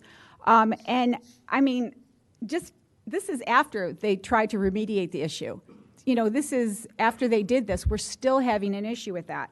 And people have told me, and I don't know if this is true, I've lived here for 5 years. I have lived in the area, the general area, though, for at least 15 years.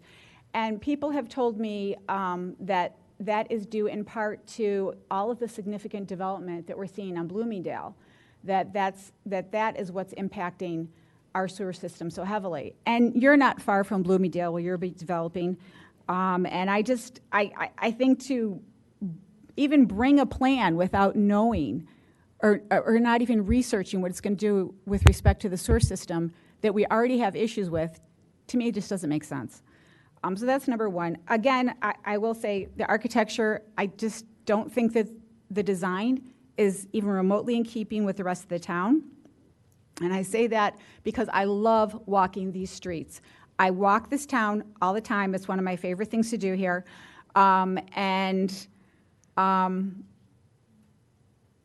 I think it won't be Wayne with a building like that in the middle of it. I can't see it.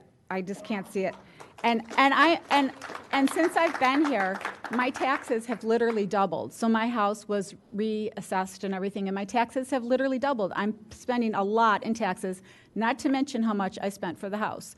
Now, when you put a building like that in this town, you're destroying the aesthetics of it, for sure, but you're also destroying my home value, because now who else wants to live here with a building like that in town? Like right in the main walk, right there on Main Street. It doesn't, to me, I think it will hurt the home values of everyone else that's living here.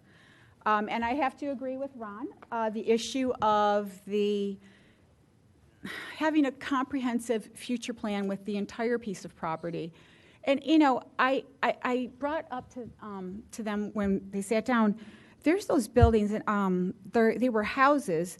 They're before the Land Rover dealership. They were just houses, and they connected them. Do you know what I'm talking about? And they became business buildings. Oh, I'm sorry. Thank you.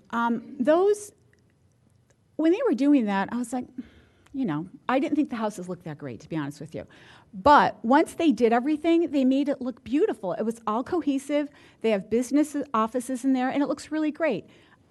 But they did that in keeping with the aesthetics, the existing aesthetics of the area. They didn't try to come in and say, and I understand. I don't know how much you paid for that property, and I understand that you want to get your money out of it, and you probably paid a lot for it. But the reality is, to put something like that in there, and you want to put 52 families in 1 acre or 1.5 acres, is insane. I have a half an acre, 1/2 acre. And I mean, if I think about you putting you could put 25 families or even 10 families on my half acre. Does that even make sense? It just, to me, it's not in keeping with the area. Okay. So Thank that's you. it. I'm done. Thank you.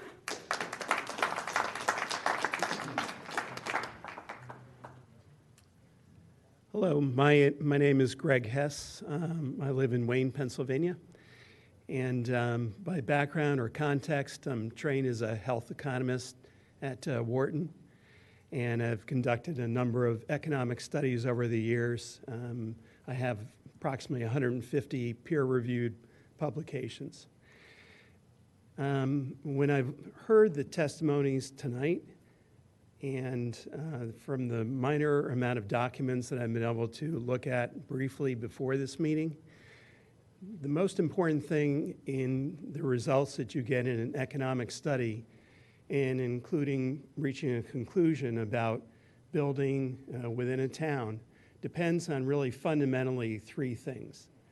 It depends on the inputs that you have. It's often called the scope. But if your inputs are flawed, then your outputs are also going to be flawed, or the results that you come to. We've heard certainly allusions to the fact that the inputs here have been inadequate, that they've not necessarily been without bias, that they have been biased, in fact. And the scope of those inputs certainly need to be extensive. For example, if you're only doing a traffic study on a 1 or 2 block area, that's insufficient, many economists and civil planners would argue, because you're not taking into effect the interaction effects that occur on other streets and other parts. So many of the inputs here seem to be biased, flawed, and insufficient. And I would strongly recommend that the township look at each of those inputs. There was also another reference to the fact that many, quote, details would be worked out in the future. Those details need to be specified up front because they are part of the inputs. That's not a result or a finding at the end. And until you know those as inputs, again, those are going to bias and change the results that you're coming to, including, should we be building this building here? Should we be allowing it? Second, the timeline is very important in an economic analysis. So the first is your inputs, because it affects your outputs. The second is going to be your timeline. If you're looking at a 1-year timeline, for example, as a developer, you're just going to be looking at your budget year often and saying, great, we're going to make a profit. If you are a township, you need to be thinking about the population growth, the trends, many other inputs along those lines in that timeline. Should I be looking at not only a 1-year timeline, but a 5-year timeline, a 10-year timeline? The third that you need to think about as well is your perspective. It was alluded to earlier that there's an objective and a subjective set of findings here. In our field, we would argue that there is not subjective findings. That's inaccurate. There are quality of life studies that can be done that are quantified. There's also preference studies that can be done and satisfaction studies that are done. And these are all quantified, objective studies. They're not subjective, your opinion versus my opinion. So I would suggest to the township that the findings that they have today are flawed, They are biased, they are insufficient, and this motion to develop this property piece of land the way it's been proposed should not be approved. Thank you.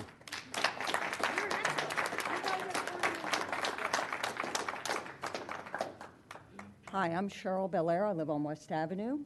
I've been in Radnor for over 30 years. I've lived on Chamonix and Glenmary Lane, including West Avenue. I have 3 points. We have a water issue in Radnor. I used to live by a creek, and the creek used to flood my neighbor's house, and it never used to. I think if you lived in Radnor long enough, you know of the little boy who was swept away by the creek, and the last I heard, he is brain damaged, and I don't even know if he's still alive. So we have a water issue here, and that doesn't seem to have been adequately addressed. West Avenue has a traffic issue. Many times trucks are coming down there illegally because they discover they can't get under the train bridge. How many times have the police been called to remove the stop sign at West Avenue and Eagle because the truck had to make a turn and it couldn't? How many times have they taken out our wires? And the cable company or the electric have had to been called. Recently, some truck took out the wires, and it was a Verizon wire. They wrapped it around the tree of my house, the police did. These are all things you can look up. Since I moved there, somebody ran over the speed sign in front of my house, and it took a year over it to be replaced. Somebody knocked into Diane's telephone pole, who spoke earlier. The car wrecked in front of my house. The police came out and arrested a drunk driver. The Ballesteri's dog got run over by speeding traffic. And ever since I moved there about 12 years ago, we've been trying to get speed bumps, and they've always been denied. We walk our dog, and we almost get hit by cars. People are speeding. So we have a traffic issue on West now. With the new developments that might be on the Campbell Soup property, the ones that are being developed now on Eagle, and then traffic moving the parking lot to across from the AT&T building, we're going to have more traffic on West Avenue beside all the traffic cutting through to the Wawa. The last issue is we have a dog. A lot of people in our neighborhood have a dog. We go to that small park, and we can walk our dog without having a lot of interferences. That is going to be taken away from us. There will be no place to walk our dog. The proposal of their green space area does not include anything that a dog could use. I'm sure they don't want our dogs coming there and barking at their neighbors.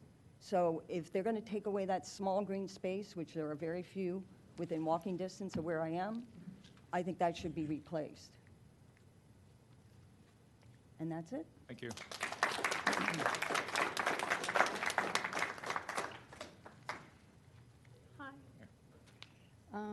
Deborah Nazarski, 114 South Bellevue Avenue. Good evening, Board of Commissioners, and all my neighbors here with me and those watching remotely. Thank you for letting me express my opinions this evening. My name is Deborah Nazarski, and for 29 years I lived with my family at 114 South Bellevue Avenue. Our home is the closest home to the proposed building site for a 4 or maybe 5-story, both numbers have been mentioned, 52-unit condominium building. I oppose the building's massive footprint. It removes the meandering walking park where children ride their bikes, parents stroll baby carriages, and dogs sniff to their heart's content. It will block out morning sunrises for South Bellevue Avenue and the rainbows that span across Lancaster Avenue after gentle summer rains. Wayne is a walking-friendly town, and removing this small but very utilized park is not very prudent. Losing this park will be a big loss. South Bellevue Avenue is a quiet, quaint, and pleasant one-block street. My neighbors and our children have played outside for hours. The new proposed building will potentially have 104 private condominium vehicles and any guests, commercial space customers, trash trucks, recycle trucks, UPS trucks, Federal Express trucks, Amazon trucks, other personal delivery trucks, building maintenance trucks, and that's all that I can think of right now. I believe one of the most important aspects to reconsider is the entrance and exit to the entire building. It has all traffic dumping out onto South Bellevue. This is a severe burden for every resident living on this street, not to mention the residents on West, Francis, and all the other adjoining streets. I propose the entrance and exit be moved to Lancaster Avenue. At first, neighbors were told no entrance or exit on Lancaster Avenue due to PennDOT. That is not a valid reason. Then we were told it was due to having to remove a tree or two in the winding park. That is not a valid reason. And then we were told that curb cutouts couldn't be done. Well, there are literally curb cutouts right next to this proposed building. Let's talk about the width of South Bellevue. It's about 2.5 car widths wide. So if I park my car in front of my home and there are 2 cars traveling opposite ways, one car is forced to wait for the other to pass, and only then can that car continue traveling. My neighbors have had their side view mirrors sheared off numerous times. That's for Ron. If you are now adding massive amounts of traffic to our already physically challenged street, how do you expect to have a seamless, safe, and sensible flow of traffic? South Bellevue Ave is being unnecessarily burdened due to the lack of creative design and true consideration for the traffic issues. An additional concern: in case of a medical, fire, or human emergency, if access is limited to a small constricted entrance and exit on South Bellevue, this could pose a great threat for timely life-saving resolutions. Having the entrance and exit on Lancaster Avenue would allow an easier flow for emergency and rescue vehicles, thus providing the best and highest standard of services that Radnor Township is known for. While this new proposed building will bring great revenue to our township, it is at the quality of life expense of the neighbors that this endeavor is being bulldozed through. It feels rushed and has not truly included the valid concerns of the neighbors, businesses, and township residents. Please consider, how would you feel if you lived on South Bellevue Avenue? What burdens can be eliminated by simply going back to the drawing board and doing only what's best for your neighbors, your surrounding community, and the community as a whole? Oh, and P.S., I'd like to request a promissory note. It would be for the pressure washing of our home after the project is completed, and then again after between 6 or 12 months. The residual construction dust will coat our homes and thus will need to be removed. I also hope you do the very same for everyone residing on South Bellevue Avenue. Thank you again.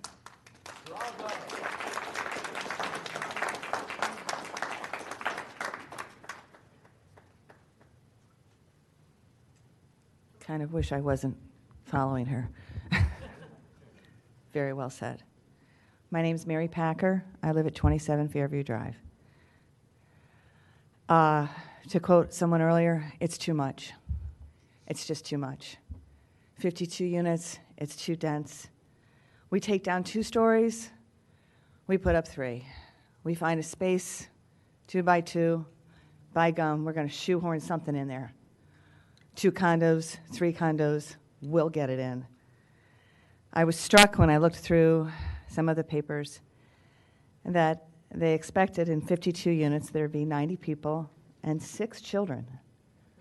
I don't know how they figured out that there's 6 out of 92 units, but they're going to have 15 one-bedroom, 17 two-bedroom, and 33 bedroom, and we're only going to have 90 people. That seems like a stretch to me. I think it's unlikely. It's a town to me, for the time we've lived here, that has always valued their open space. We keep pressing the envelope, we keep building, we keep taking open space, and we say, oh, it's okay, that's the last one. But soon, we're gonna look like a town center, just like King of Prussia. You know, the stories get higher, we're closer to the sidewalk, profiles overcome the sun, you know, the wind.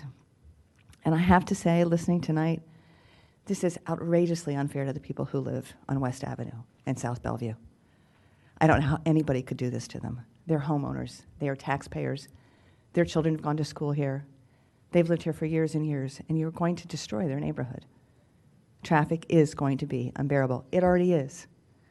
So I look at, what is it, Rockwell at Aberdeen. I still don't understand that. Fox Lane, too many houses. We have empty storefronts. There's lots of reasons for that, and some of that's contingent on rents that people can no longer afford. But I think we're starting to affect the quality of life of the people who chose to come to Wayne so that their family would have an enjoyable and peaceable existence. It's an old-fashioned phrase. They used to say you had the right to a peaceable enjoyment of your property. And I don't see that this project's going to make that possible for a lot of people in the town. So I would like you to take it back, rethink, and again, what's the rush? If it's meant to be, everybody together can find a way to make it work so people aren't harmed along the way. Thank you for your time.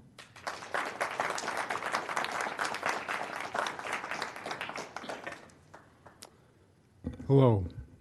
My name is Rad Hastings. I'm at 336 Eagle Road. And I've lived in Wayne for over 40 years, a couple different homes. My house is 3 or 4 blocks from the project on Eagle Road, as I said. I actually want to say, somebody said earlier that sort of getting to a modern look at development and a modern look at housing and so on and so forth, I actually feel that this development is going to be good for Wayne. I'm in favor of it. I think the location is a good fit overall. I think the building design is pretty modern, but I think it's consistent with a lot of development in a lot of communities on the main line.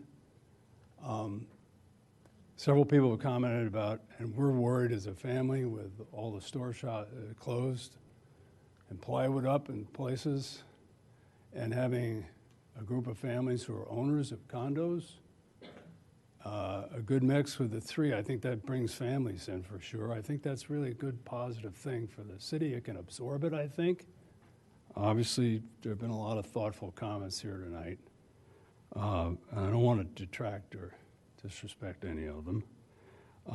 But I do think that the people who come will get involved in our community, shop in our shops, eat in our restaurants, and be a net add. Just the ability to walk around this wonderful town is not going to be damaged. Thank you very much.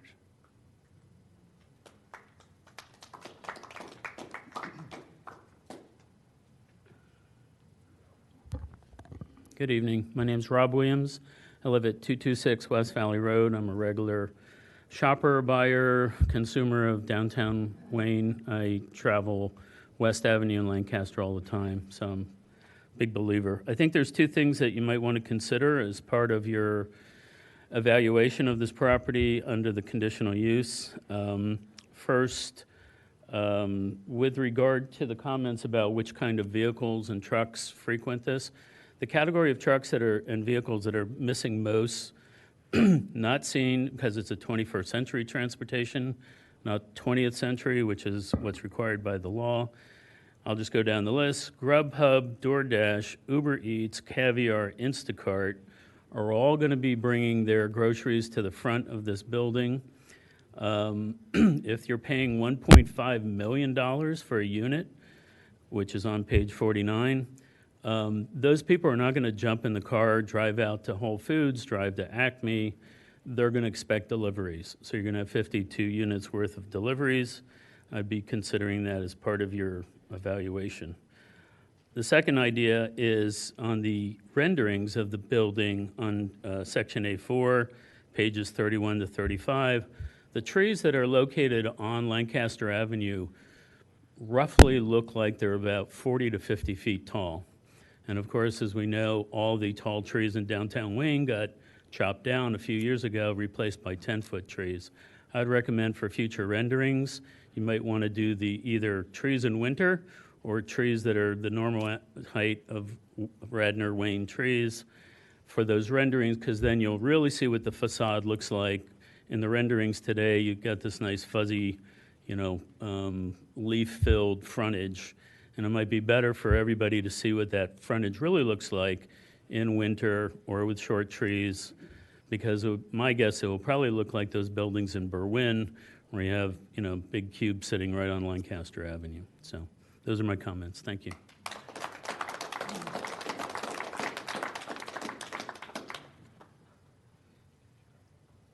Hi, I'm Dorothy, also known as Dottie Aramond. I live at 328 Overhill Road in Wayne, and I've lived here about 18 years and also grew up here. I love the area. Moved here when I moved out of the city, after living in the city for a while, moved here because Wayne looked like a town, a community, and just a beautiful place to live. And I did not know about this project until, and that could be, I'm sure that's my own fault, been a little preoccupied with some siblings who are sick out of state.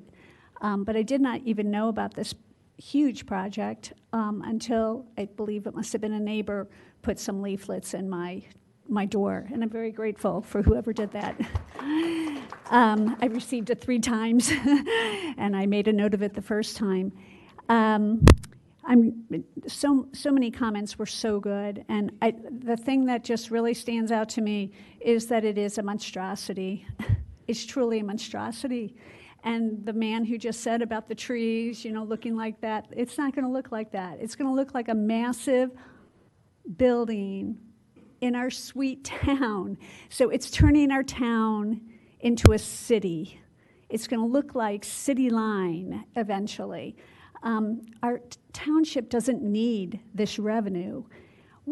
We need the green space, the parking. You hear, I don't have a child, but to hear people talk about their children and the dogs, and that's what makes a community, the walking to the library, walking. I hope our movie theater comes back. That's been another sadness about the town, the changes, and hoping that that'll come back.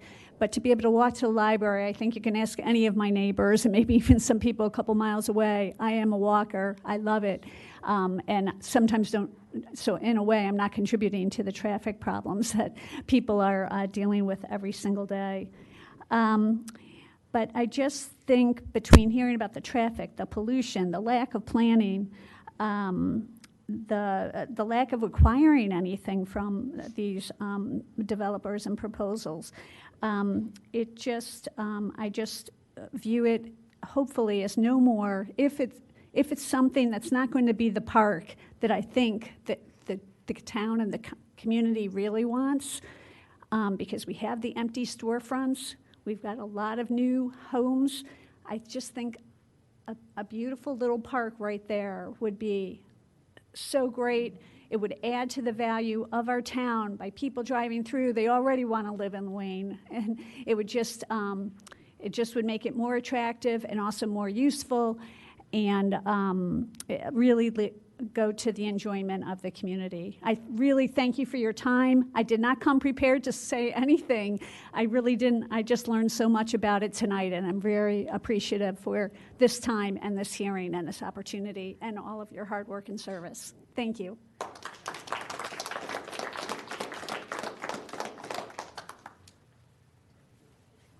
Hello, good evening. My name's Eileen Stoveld. I live on Bellevue Avenue. I just want to make a few points. I think the building is hideous.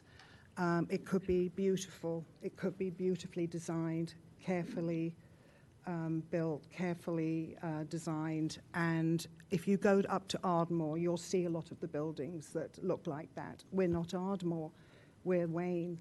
I've lived in Radnor Township for 25 years. I used to live around Glen Mary. We never had any of these problems, of course, but I then decided to move into Wayne once my children were grown, and because I wanted to walk around. And it's an absolute joy to walk around this town, and I'm not going to allow a few restaurant owners to continually ruin it. It's just not okay. I think it's time to put a stop to all this building. I learned a lesson in England. I learned a lesson in London. They built buildings like that, and they've been taking them down steadily ever since. Also, this traffic study, I think everybody knows it's insufficient and a bit of a joke. And I think that we should stop this decision now and stall and have another look at the traffic and have it properly looked at and carefully looked at. By the way, I am not at all opposed to some housing on that corner. I think it could be beautiful. And I really do. I own a company. I am a garden designer. I've owned it for 17 years. And I know about making things beautiful around new buildings. This building is plain ugly. That courtyard is a joke. It's actually a affront to us. It's almost a joke. You can do better than that, guys, and you know it. If you want to build this, build it. Put it back several feet. Put some green space in. What are they giving us? Nothing. Isn't that was in 2007? Wasn't that a pledge? Give us something. What are you giving us? You are our wonderful commissioners, okay? You should be looking after the residents in this town. Make this building beautiful. Don't decide anything. Get another traffic report. Put something else up there, but don't put this pig of a building. You can put lipstick on it, but it's still going to be a pig. Thank you.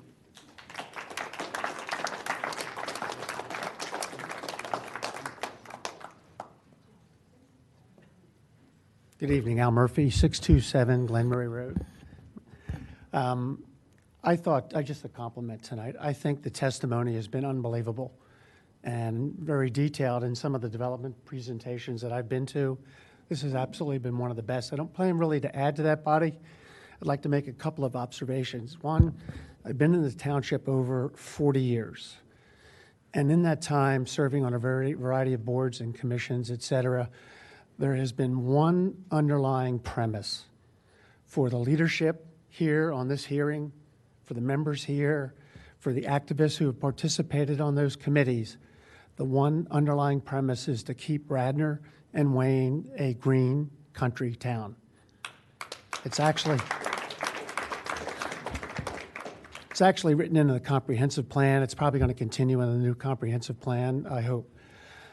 By following that premise, what we've created is a wealthy community with tremendous schools, with very high residential value, with very high commercial real estate value. You all are the fiduciaries of that legacy. And I would hope going forward you would continue to, in your planning, to continue to be fiduciaries of that legacy. I had a chance when I was on the Planning Commission to participate in the overlay district and the setting of that up. People may not have enough institutional memory here, including this board, but it was set up to create a central town with close-in residential living so you could create a walking environment, not a driving environment, but a walking environment to the business district. That was the reason for setting that up. It's interesting that I think I heard John write that this is the first time there's really a proposal that's testing the outline of all that ordinances. It's very, very telling.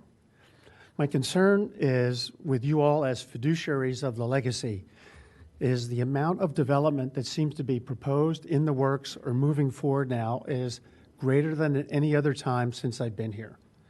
And I'm not sure I understand, does the township have a revenue problem? Is there some other issue that I'm missing here while we have to have all of this development? And all of it is designed to increase density and scale, and I'm not sure how much of it can actually add to the value of the township. So my charge is maintain a value in the green country town, and your role as fiduciaries, we're going to hold you accountable to that, and thank you.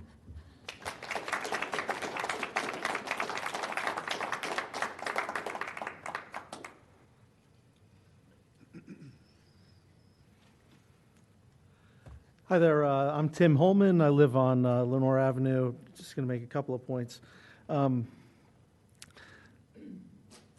think that I heard, and as a gentleman I think just mentioned, that the statute that's being contemplated to be invoked here, this conditional use, it's been around since the 1990s. It's never been invoked, and which to me is a fact that suggests that caution is appropriate here.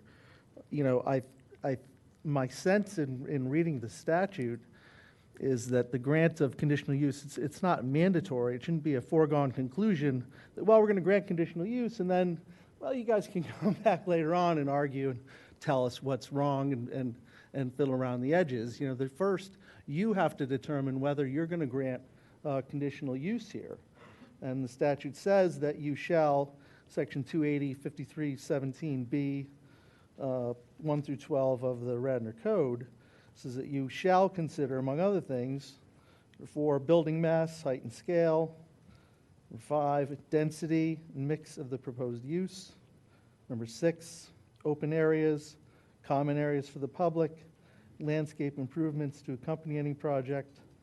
Number 9, infrastructure analysis and proposed improvements. Number 10, impact on traffic and proposed roadway improvements. Number 11, stormwater management improvements. Number 12, impact on adjoining residential neighborhood character. There's been a lot of testimony tonight about the very negative impacts on a lot of that.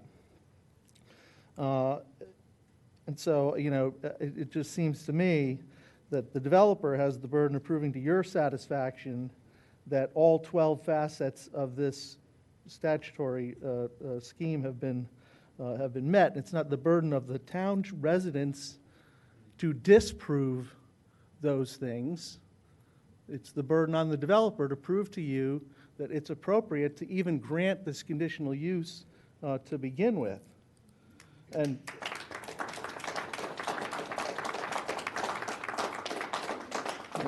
and I do, I mean, you know, to echo what's been said, I mean, obviously, you know, development begets more development. We look at what's happening right within striking distance of this very development, and I'll just close by saying, you know, that any assumption built into this proposed development that the AT&T building will remain owned by AT&T for any period of time, whether it's a year, 10 years, 20 years, 50 years, that's insane. Private property is private property. It's hard to imagine AT&T is going to hang on to that facility for all that long. And so to the extent you're building into this, oh, it'll be great, we'll use the AT&T lot up at the top of the hill.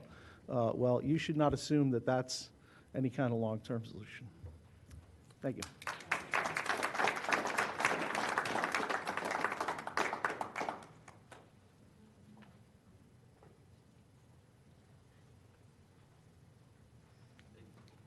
How are you? Chris Bell, 420 West Ave. To follow up that last conversation, I actually have the code that he was citing to here, so I can put it up on the screen so everybody can, again, read it. I think it's important.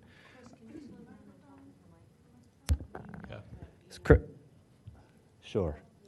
So to follow up the last gentleman that just spoke, I actually have a copy of the code and the section he just read here, section B, on the process for conditional use and the considerations that shall be considered by the board. So I guess my understanding is that's an objective consideration since these are in the code, right? This is what they have to answer to, making sure it meets all 12 of these. And I guess my concern is that the pedestrian safety and the traffic study. So I live on West Avenue, and there's a lot of testimony as to the dangerousness of that road and bringing in additional homes, residents, and the additional traffic seems to adversely impact the surrounding community, which is one of the factors here that should be taken into account, I think, in number 10 and number 12. And I would also submit that based on my understanding of the code, the Wayne Business District Master Plan dated September 11, 2006 is cited to in this code section. So if I understand, that is also part of the Radnor Township Code that should be considered. If you see right here, the master plan, I don't have I forgot the definition of the master plan, but it cites to this code or this broad document. And then within this document, there's a recommendation here for what should be considered. I think one of the other gentlemen had spoke about, that plan, the Wayne Business District and what its intention was to be a walking community. And I would just point you to, asking that the board read through this document again and can answer yes to all of these questions, or did the applicant in the current plan answer these questions and considerations sufficiently? And I think the last two sentences are very important in this regard, which are underlined, that I would ask that you take into consideration. I can read it out loud. Yeah, only special uses that are complementary to the downtown and the goals of this master plan and to surrounding residential communities should be considered. Special care should be given that any special use project does not result in unwanted growth and overdensity.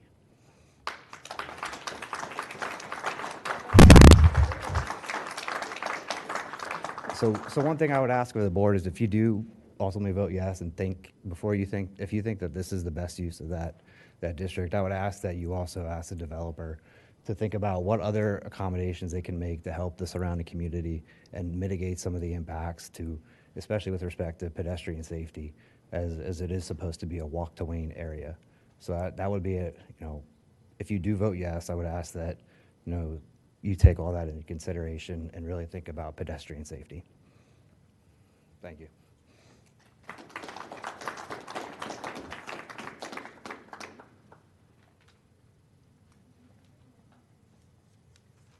Hello, my name is Adine O'Malley. I live at 337 South Devon Avenue in Wayne.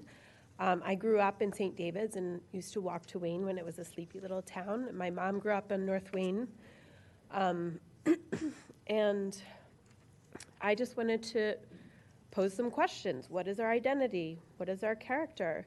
What is better for business in the long run? It's nice for these 52 residents that are moving in, but really what's better is if, it's a nice place to come if you go and you have dinner, and then if you think of Narberth, you walk down the street and there's a playground right there, there's a park. That's what's going to bring people in the long run. That's what's better for property values. That's what's better for business. 52 residents is not going to be better for business than this being a place of character, small town charm, a great place for all the residents. And that's all I wanted to say.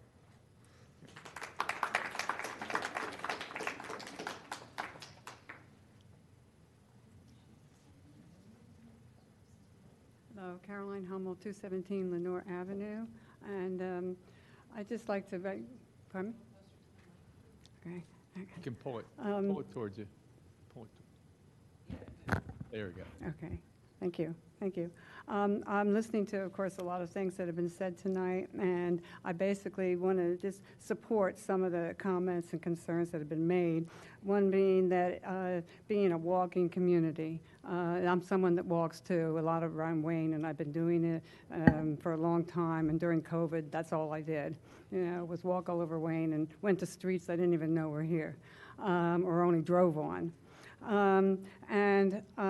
I use that walkway. I live on Lenore Avenue, so I use that walkway in front of the parking lot that we were talking about, the AT&T parking lot, which is, I guess you're calling it like a mini park, and would love to see a park in that area, in the parking lot. And one of the things that I thought about was, we're talking about stormwater.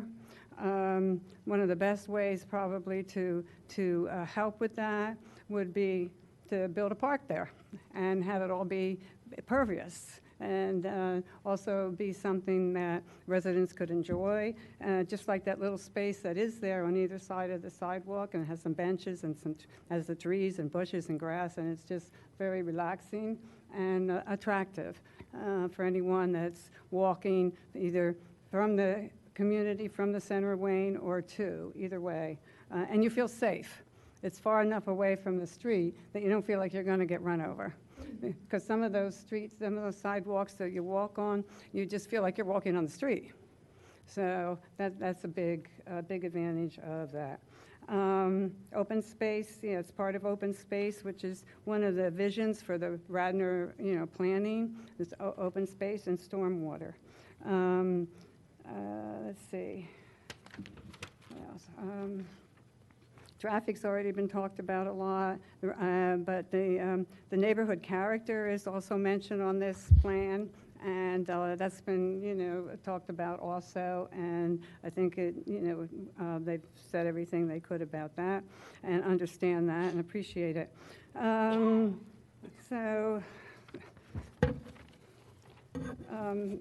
down, it does say that buildings shall be designed to enhance pedestrian environment. That's one of the stipulations here, and so I think that's extremely important. And kind of the last thing, well, the historic preservation is also important to me very much in the design of the building and staying with what the buildings are in the area, or most of them are, and what people find attractive.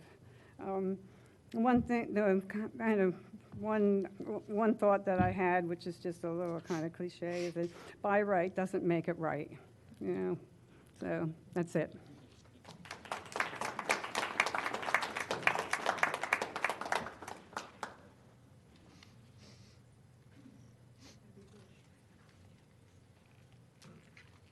Do I have to do anything with this? Okay.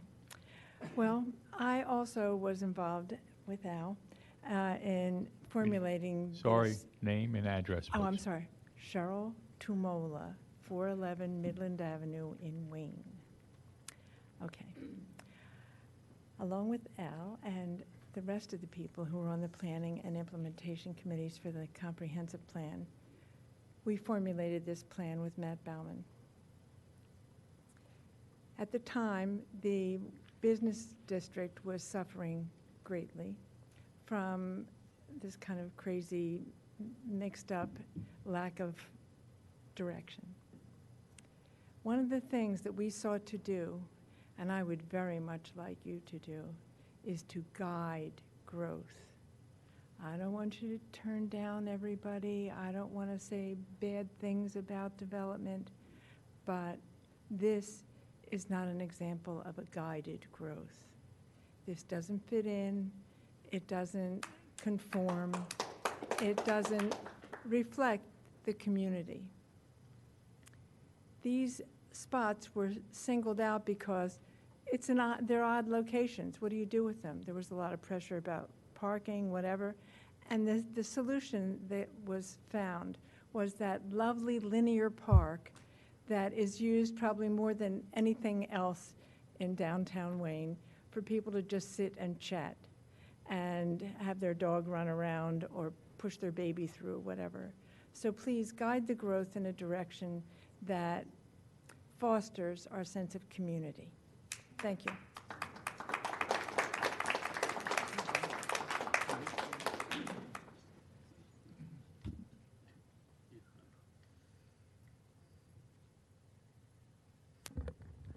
Good evening. My name is MJ Freeman. I live at 10 Radnor Way. I also happen to chair the Radnor Planning Commission. I'm not here in that capacity tonight.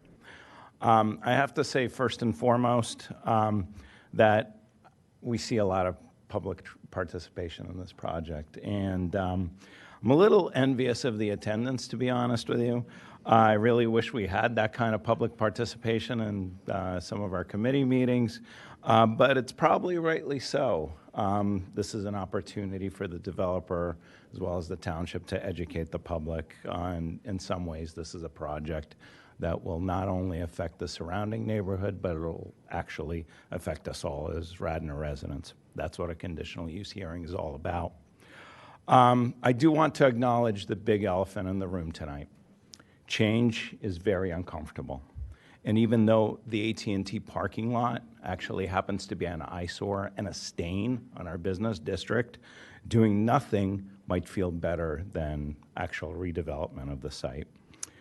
But with that acknowledgement, there has to come a realization that if we give in to our natural tendencies to do nothing, if we give in to our skepticism and our suspicions of the project, we will squander a once-in-a-lifetime opportunity to transform old, run-down parking lot that rarely gets used to a planned, designed, mixed-use development that could be aesthetically pleasing.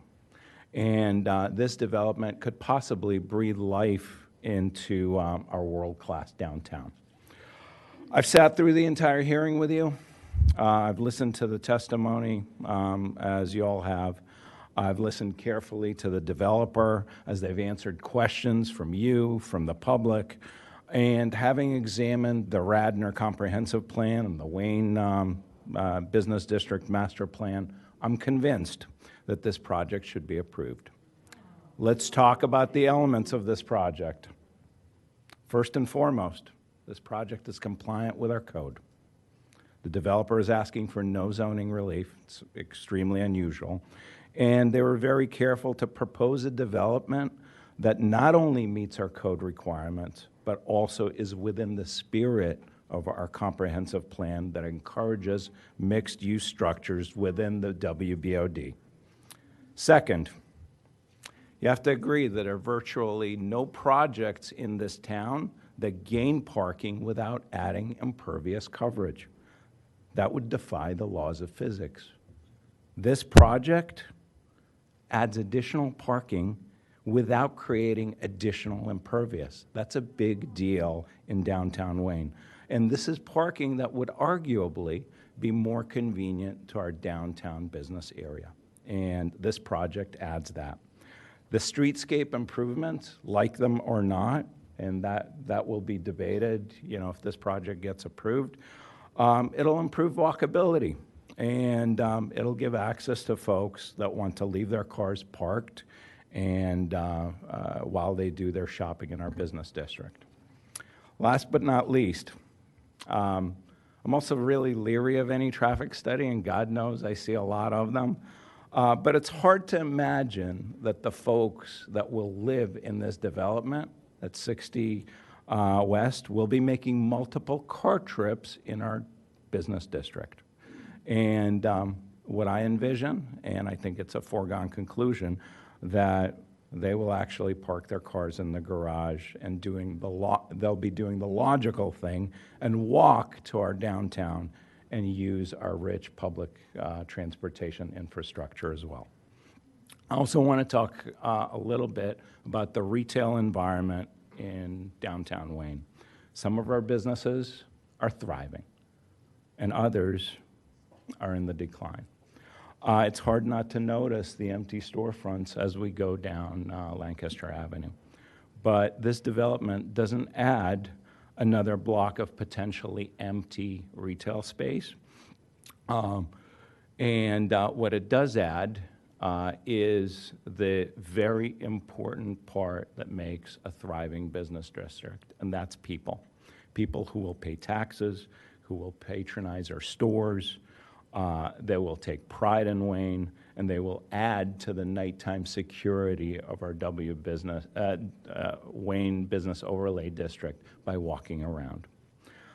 Finally, and this has not been the subject of conversation, but I want to talk a little bit about the development group because it's important to understand who we're dealing with. An empty parking lot in Wayne will not stay empty forever.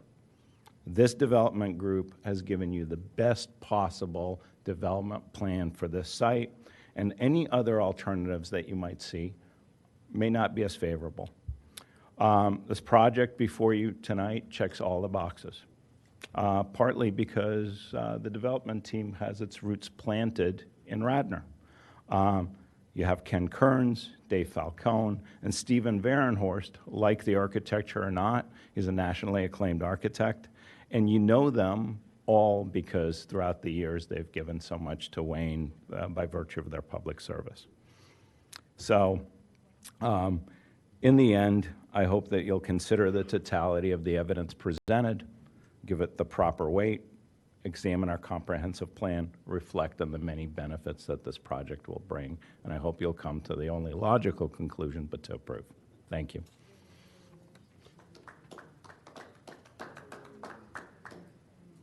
Any other public comment?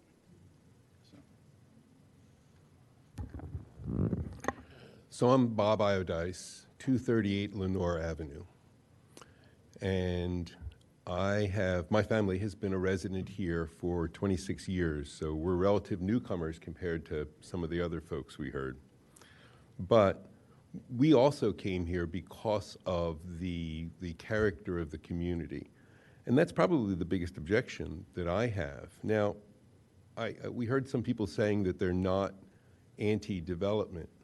I work in property management. I work in real estate. I'm pro-development, and I think developing this site is a good idea. I just don't think that it is. I think it's a scalar problem. I don't think what's proposed is appropriate, and I think there's reasons why it shouldn't be approved. Now, as far as the as far as the traffic study is concerned, we heard a lot of other people saying things about it, and I think we all know that the traffic study said what it was supposed to say. But even when we asked the traffic engineer at the last meeting what was, what was included, and we asked a couple of questions about, well, what about this or that in the study, his response was, well, that wasn't required, so I didn't study that. Key among that was things like, you counted the number of right-hand turns off of Bellevue onto Lancaster Avenue. How many left-hand turns were there? And his response was, well, that's not legal, so we don't even have to count that. We don't have to consider that.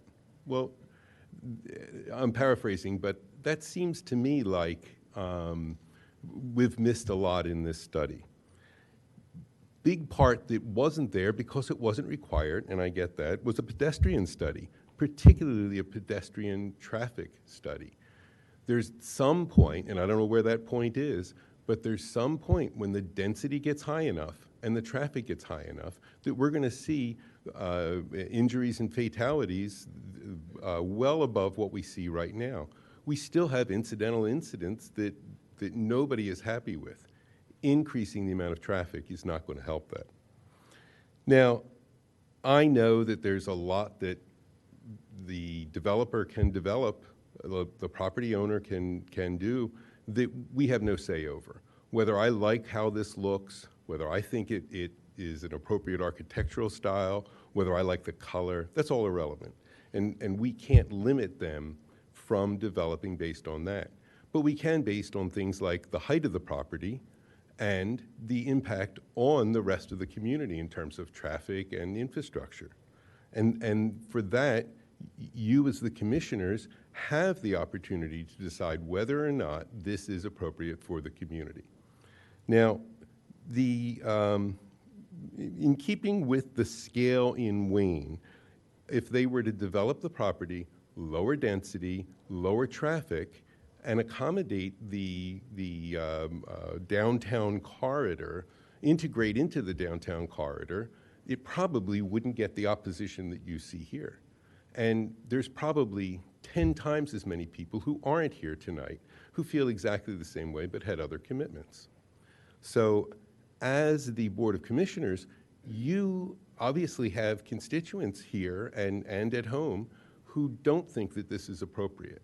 Now, there are interested parties that do think it's appropriate and they would like to see it happen. But I think you should ask, first of all, who thinks it's a good idea and who thinks it's a bad idea? And who profits from it and who doesn't? Now,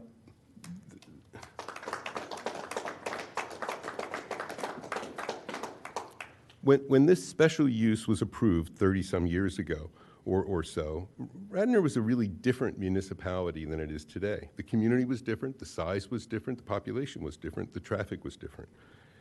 At that point, nobody, we had commissioners, like you say, 6 boards ago that had to decide based on the data they had then, and they didn't have crystal balls. It's not their fault that they did not know that air quality would be a serious impact this many years later.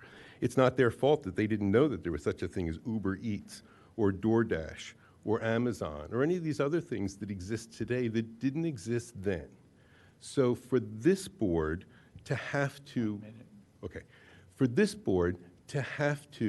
suffer under poor vision through no fault of their own 30 years ago, it seems like a high price to pay for that short-sightedness, or at least that blindness then, which is short-sightedness today.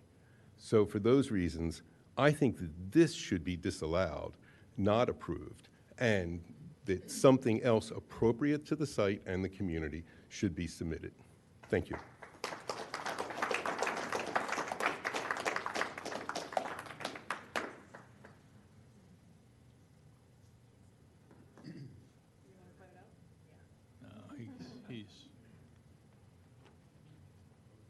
We're just having non-parties give public comment now, sir. Young woman, I love her dearly, but she's not a Radnor resident.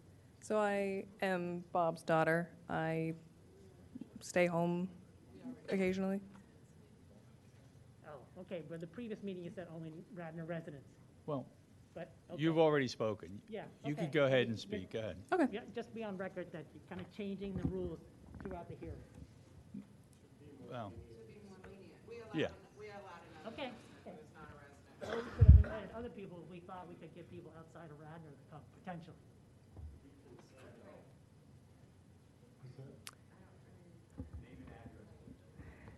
Hi, my name is Annie Iodice, also 238 Lenore. Last summer, the Philadelphia Inquirer published a story called, quote, "Houses in the Philly suburbs are still in high demand, but developers aren't building there." The story is about a young couple in their mid-30s, an attorney and a therapist, looking for a home in a walkable suburb of Philly with a train to Center City. The upshot of the story was that despite their high incomes, they faced enormous difficulty finding a home in the suburbs.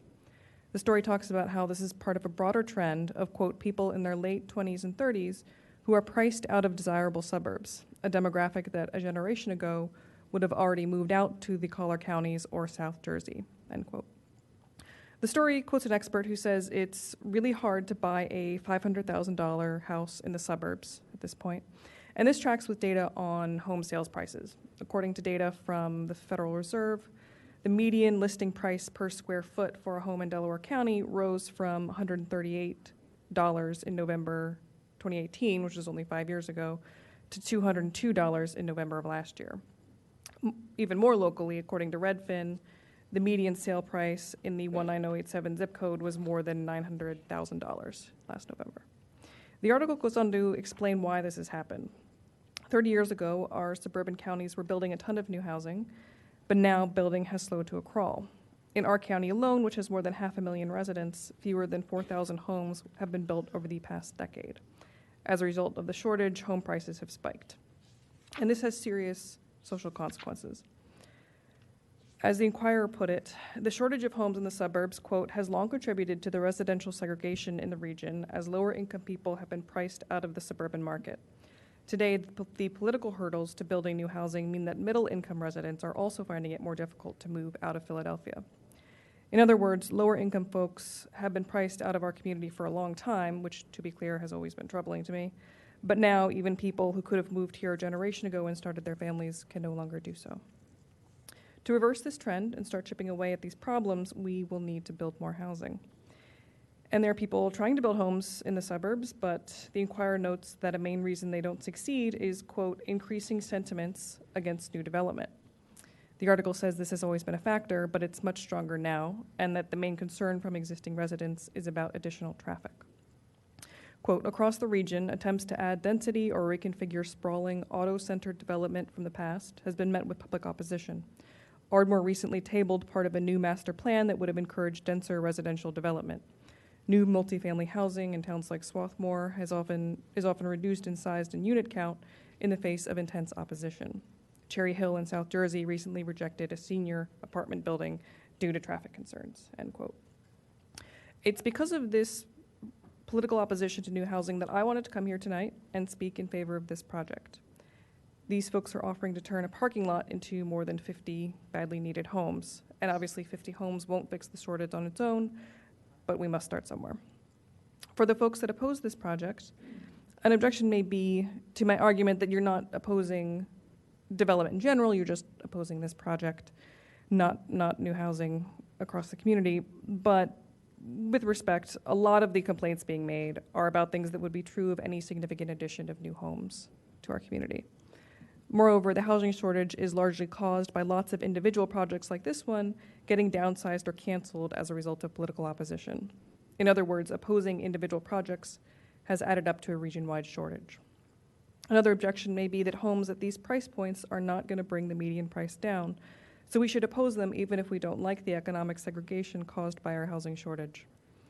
But it's actually the kind of political opposition that we're seeing here to building new homes that ultimately allows condos to command these kinds of prices. If you're a builder and you're going to go through all the challenges of getting a project approved in Wayne, you're obviously going to try to build the priciest homes you can, and you'll be able to demand high prices because you just don't have that much other competition because other homes aren't getting built. I encourage the board to approve the application, and I thank you for listening.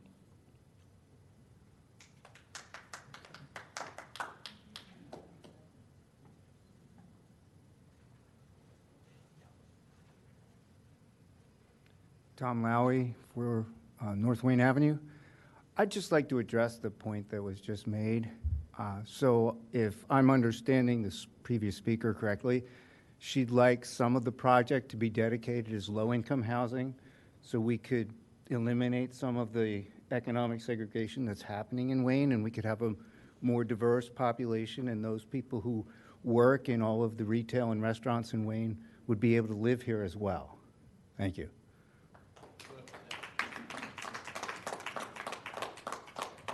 Any other public comment? I have two public comment emails which I received today from residents. And I'm going to summarize the emails I got. The first is from Margaret Swisher, who I don't believe is here. She lives at 237 Lenore Avenue. She's strongly against the project.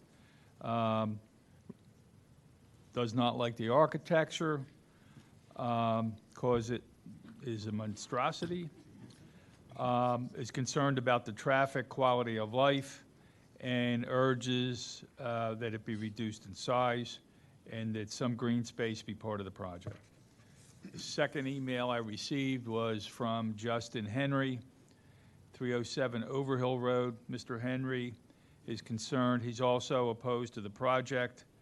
At this point, he's concerned about traffic safety, stormwater runoff, and the visibility of the large size of the building, the lack of setbacks, and the visibility along Lancaster Avenue. So these are here. If anyone wants copies of these, you're certainly welcome to it. That concludes public comment. Mr. Falcone, I think, has an opportunity to, who's been sitting there quietly so far all night, has an opportunity to close out what he wants to say about the application on behalf of the applicant. Thank you all. Thanks, John. Thank you to the public and the board for their patience through this hearing. I'll basically put on that we feel really strongly about the evidence that we've presented as part of this conditional use. I think what Mr. Rice stated in the beginning of this meeting is important to remember as to where we are in the process. It would be difficult for me, I think, to top what MJ offered, but I will note similar sentiments, that this applicant, that I understand very much, that change is difficult. And while I have not quite caught Mr. Aiken in my time here in Radnor, I came home from Bryn Mawr Hospital to where I basically live now, and all four of my babies have come home from the same hospital, to Radnor Township. So I don't envision leaving, and my roots are here. And it's important as an advocate for developers to have skin in the game. And I'm at a place now in my career where I can choose the applicants and the applications that I bring forth to my home. And I was happy to be a part of this application, because while most developers that I see come through many municipalities throughout this area, they are seeking relief to build. They need more. They want more density. They want more profit. What you have here is an applicant that did not pursue that. They are not seeking additional height. We've heard a lot of testimony tonight, a lot of comment about buildings that are too high. This building is not too high pursuant to the code. And all that an applicant can do is build to a code. That's what their charge is if they want to come to a community and ask to build in that community. Well, these folks, it's their home too, but they're building a project that meets the letter of the law. And that is not easy. It's no easy task. It's what keeps people like me in business, so that we can come to you and ask for relief so that we can do more. But this applicant has avoided that trap and has proposed an application that is change. It is change to our town. It's a parking lot that will no longer be a parking lot, whether it's this applicant or another applicant. This will not be a parking lot. The 2 benches that sit there, I've sat on with my kids and my dog, and there will be benches there. There will be green space. It will look different. But the testimony on the record is clear. There will be green space that will be open and available to the public. That's their commitment. And let's not overlook the single most important thing that is happening in Wayne right now, and that is stormwater management. Say what you will, but that is the issue. That is here today, it was here yesterday, and it will likely be here tomorrow. But you have an uncontrolled, unmitigated piece of asphalt today. There are no stormwater controls.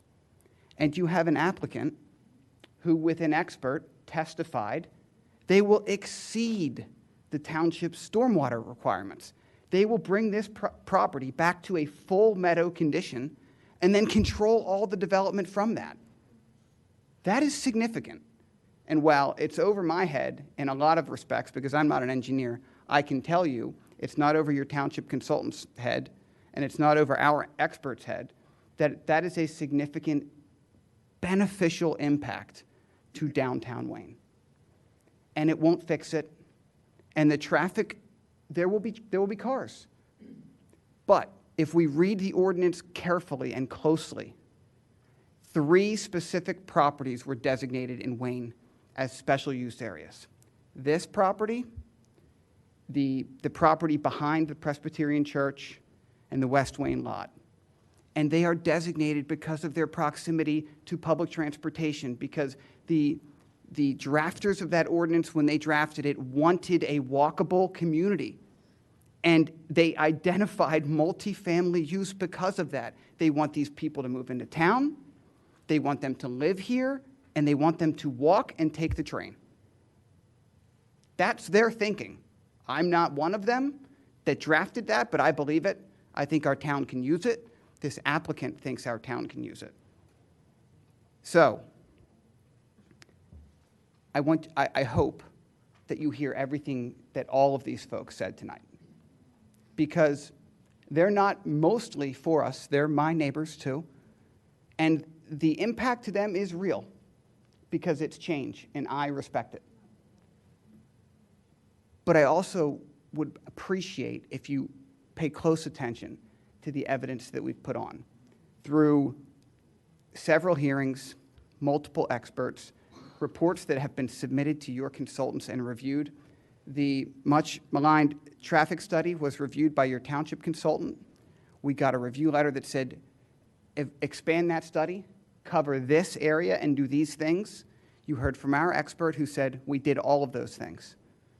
Everything the township asked, we did, and we put into our study. That is our job, to do what is asked of us, to follow the code. And so that's what we believe we've done. And we just ask that the record hold based on what it is. So thank you for your time.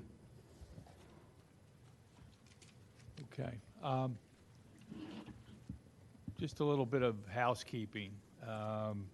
So we know, and as I've explained, the board has to vote on a written decision that'll be done publicly. So I think the first couple of things, just to clarify for all the parties here and for Mr. Falcone, is that anyone that wants to file any written proposed findings or written argument, the parties, just the parties, can do that over the next 2 weeks. The board next meets on January 22nd. So anyone that wants to submit anything in writing, I'd suggest you submit it to me or Peggy Hagan, and we will see that it gets circulated to the board.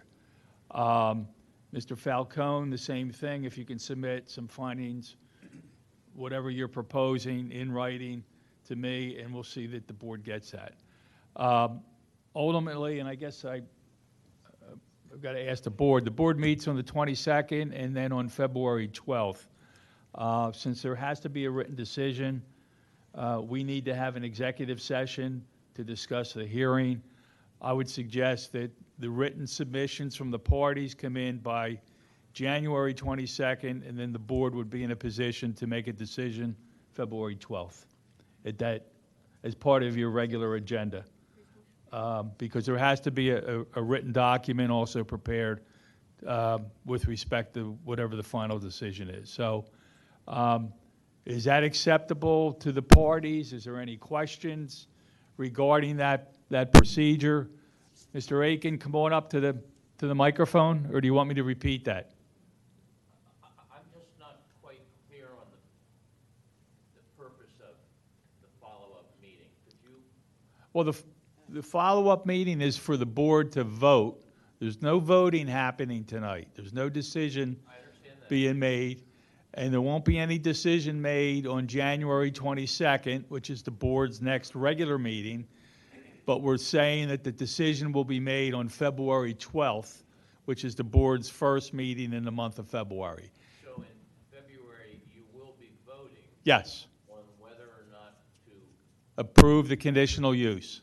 Now, will that put it in motion, or is there other steps that have to be? So many other steps. Well, if the board approves the conditional use decision, the application, then it goes to land development. And that goes back to the Planning Commission with multiple opportunities to comment on the plans. But the vote that you will be making will be the most important vote? Yeah, come on. You have to come up, Mr. Aiken. Okay. Yeah, the next decision. Sorry, there are people at home that can't hear you. That's all right. What was my question a second ago? So the vote that you will be doing on the 22nd? Is on the conditional use application. No vote on the 22nd. Okay. Well, is your vote going to be the authorizing vote to move this project ahead, essentially? I don't know how to word my question. And again, February. It's difficult for some of us to process this information, and so much needs to be known, and we don't know where the documents are or where to go to get them, and then something pops up, and in some of the first meetings when we had a restriction on, for people who wanted to be listed as a party status, people didn't know that the only opportunity for that was at that meeting. And then to address... Mr. Aiken, let's clear up what happened. It wasn't the first. There were opportunities to become parties, not only the first meeting, but the second meeting, and we let people in become parties. So let's not go there. Let's talk about where we are now, the process. What I'm saying is there's 2 weeks for anybody that wants to submit written findings or proposals to the board. You have 2 weeks to do it, right, from tomorrow. So by January 22nd, if you want to submit anything in writing, the parties only, for the board to consider, submit that to me and Peggy Hagan. And then your vote will be in February. And the commissioners vote then, after reading whatever's been submitted, considering what's been testified to, the Board of Commissioners will then be in a position to vote February 12th. And that'll be a public meeting. That's open. Anybody can come in. And but we're under a time clock also to make it. The board's under a clock to make a decision. So clock's always ticking. So Mr. Falcone, Is that timeline acceptable to your client? Absolutely. And you waive any Yes. time requirements under the MPC? Yes. Correct? A vote on the 8th or the 12th is The acceptable. 12th. February 12th will be the vote on the application. That's the critical vote in Correct. February. Correct. Thank you. And if any parties want to submit written documentation, that'll be due January 22nd. Got to come up, please.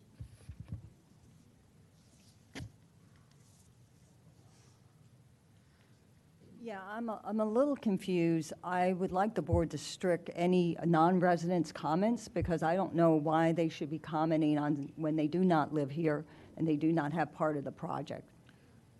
That's all I have to say. Well, I mean, the board This is for Radnor residents. the There were board- at least 2 people who do not live in Radnor who came up and commented in support of the project, and that seems like ringers to me. Well, the board in the past has permitted non-residents to comment on all types of controversial issues. So it's not something that happened just tonight. If there was 100 people here that were non-residents, that would be a different issue. But anyway, the objection's noted. That's fine. So let's talk about if anybody It has. should be made clear that non-residents can talk then. You shouldn't announce that only Radnor residents can speak and then change it. That's all. Okay. Board have any questions about what was just discussed? So written submissions by January 22nd. And then the board will be in a position by at the February 12th meeting to vote. One other question for Mr. Falcone. You have no objection, I understand it, to the 2 new commissioners No objection. participating in the vote on February 12th. No objection. I know that they've been diligently reading the transcripts from the prior hearings. I would expect nothing less. And have sat through tonight and has access to the exhibits. If any parties need copies of exhibits or documents, please talk to Peggy, and we will see that you get them. They're available at the Township building. Any other questions before? Go ahead, Peggy. So I just wanted to reach out to everyone here and thank you for your participation in this. We hear you, we're listening. We need to deliberate, and unfortunately, it's going to put you on a month pause, but we'll get back to you on the 12th. Okay. Thank you. Okay. Motion to adjourn?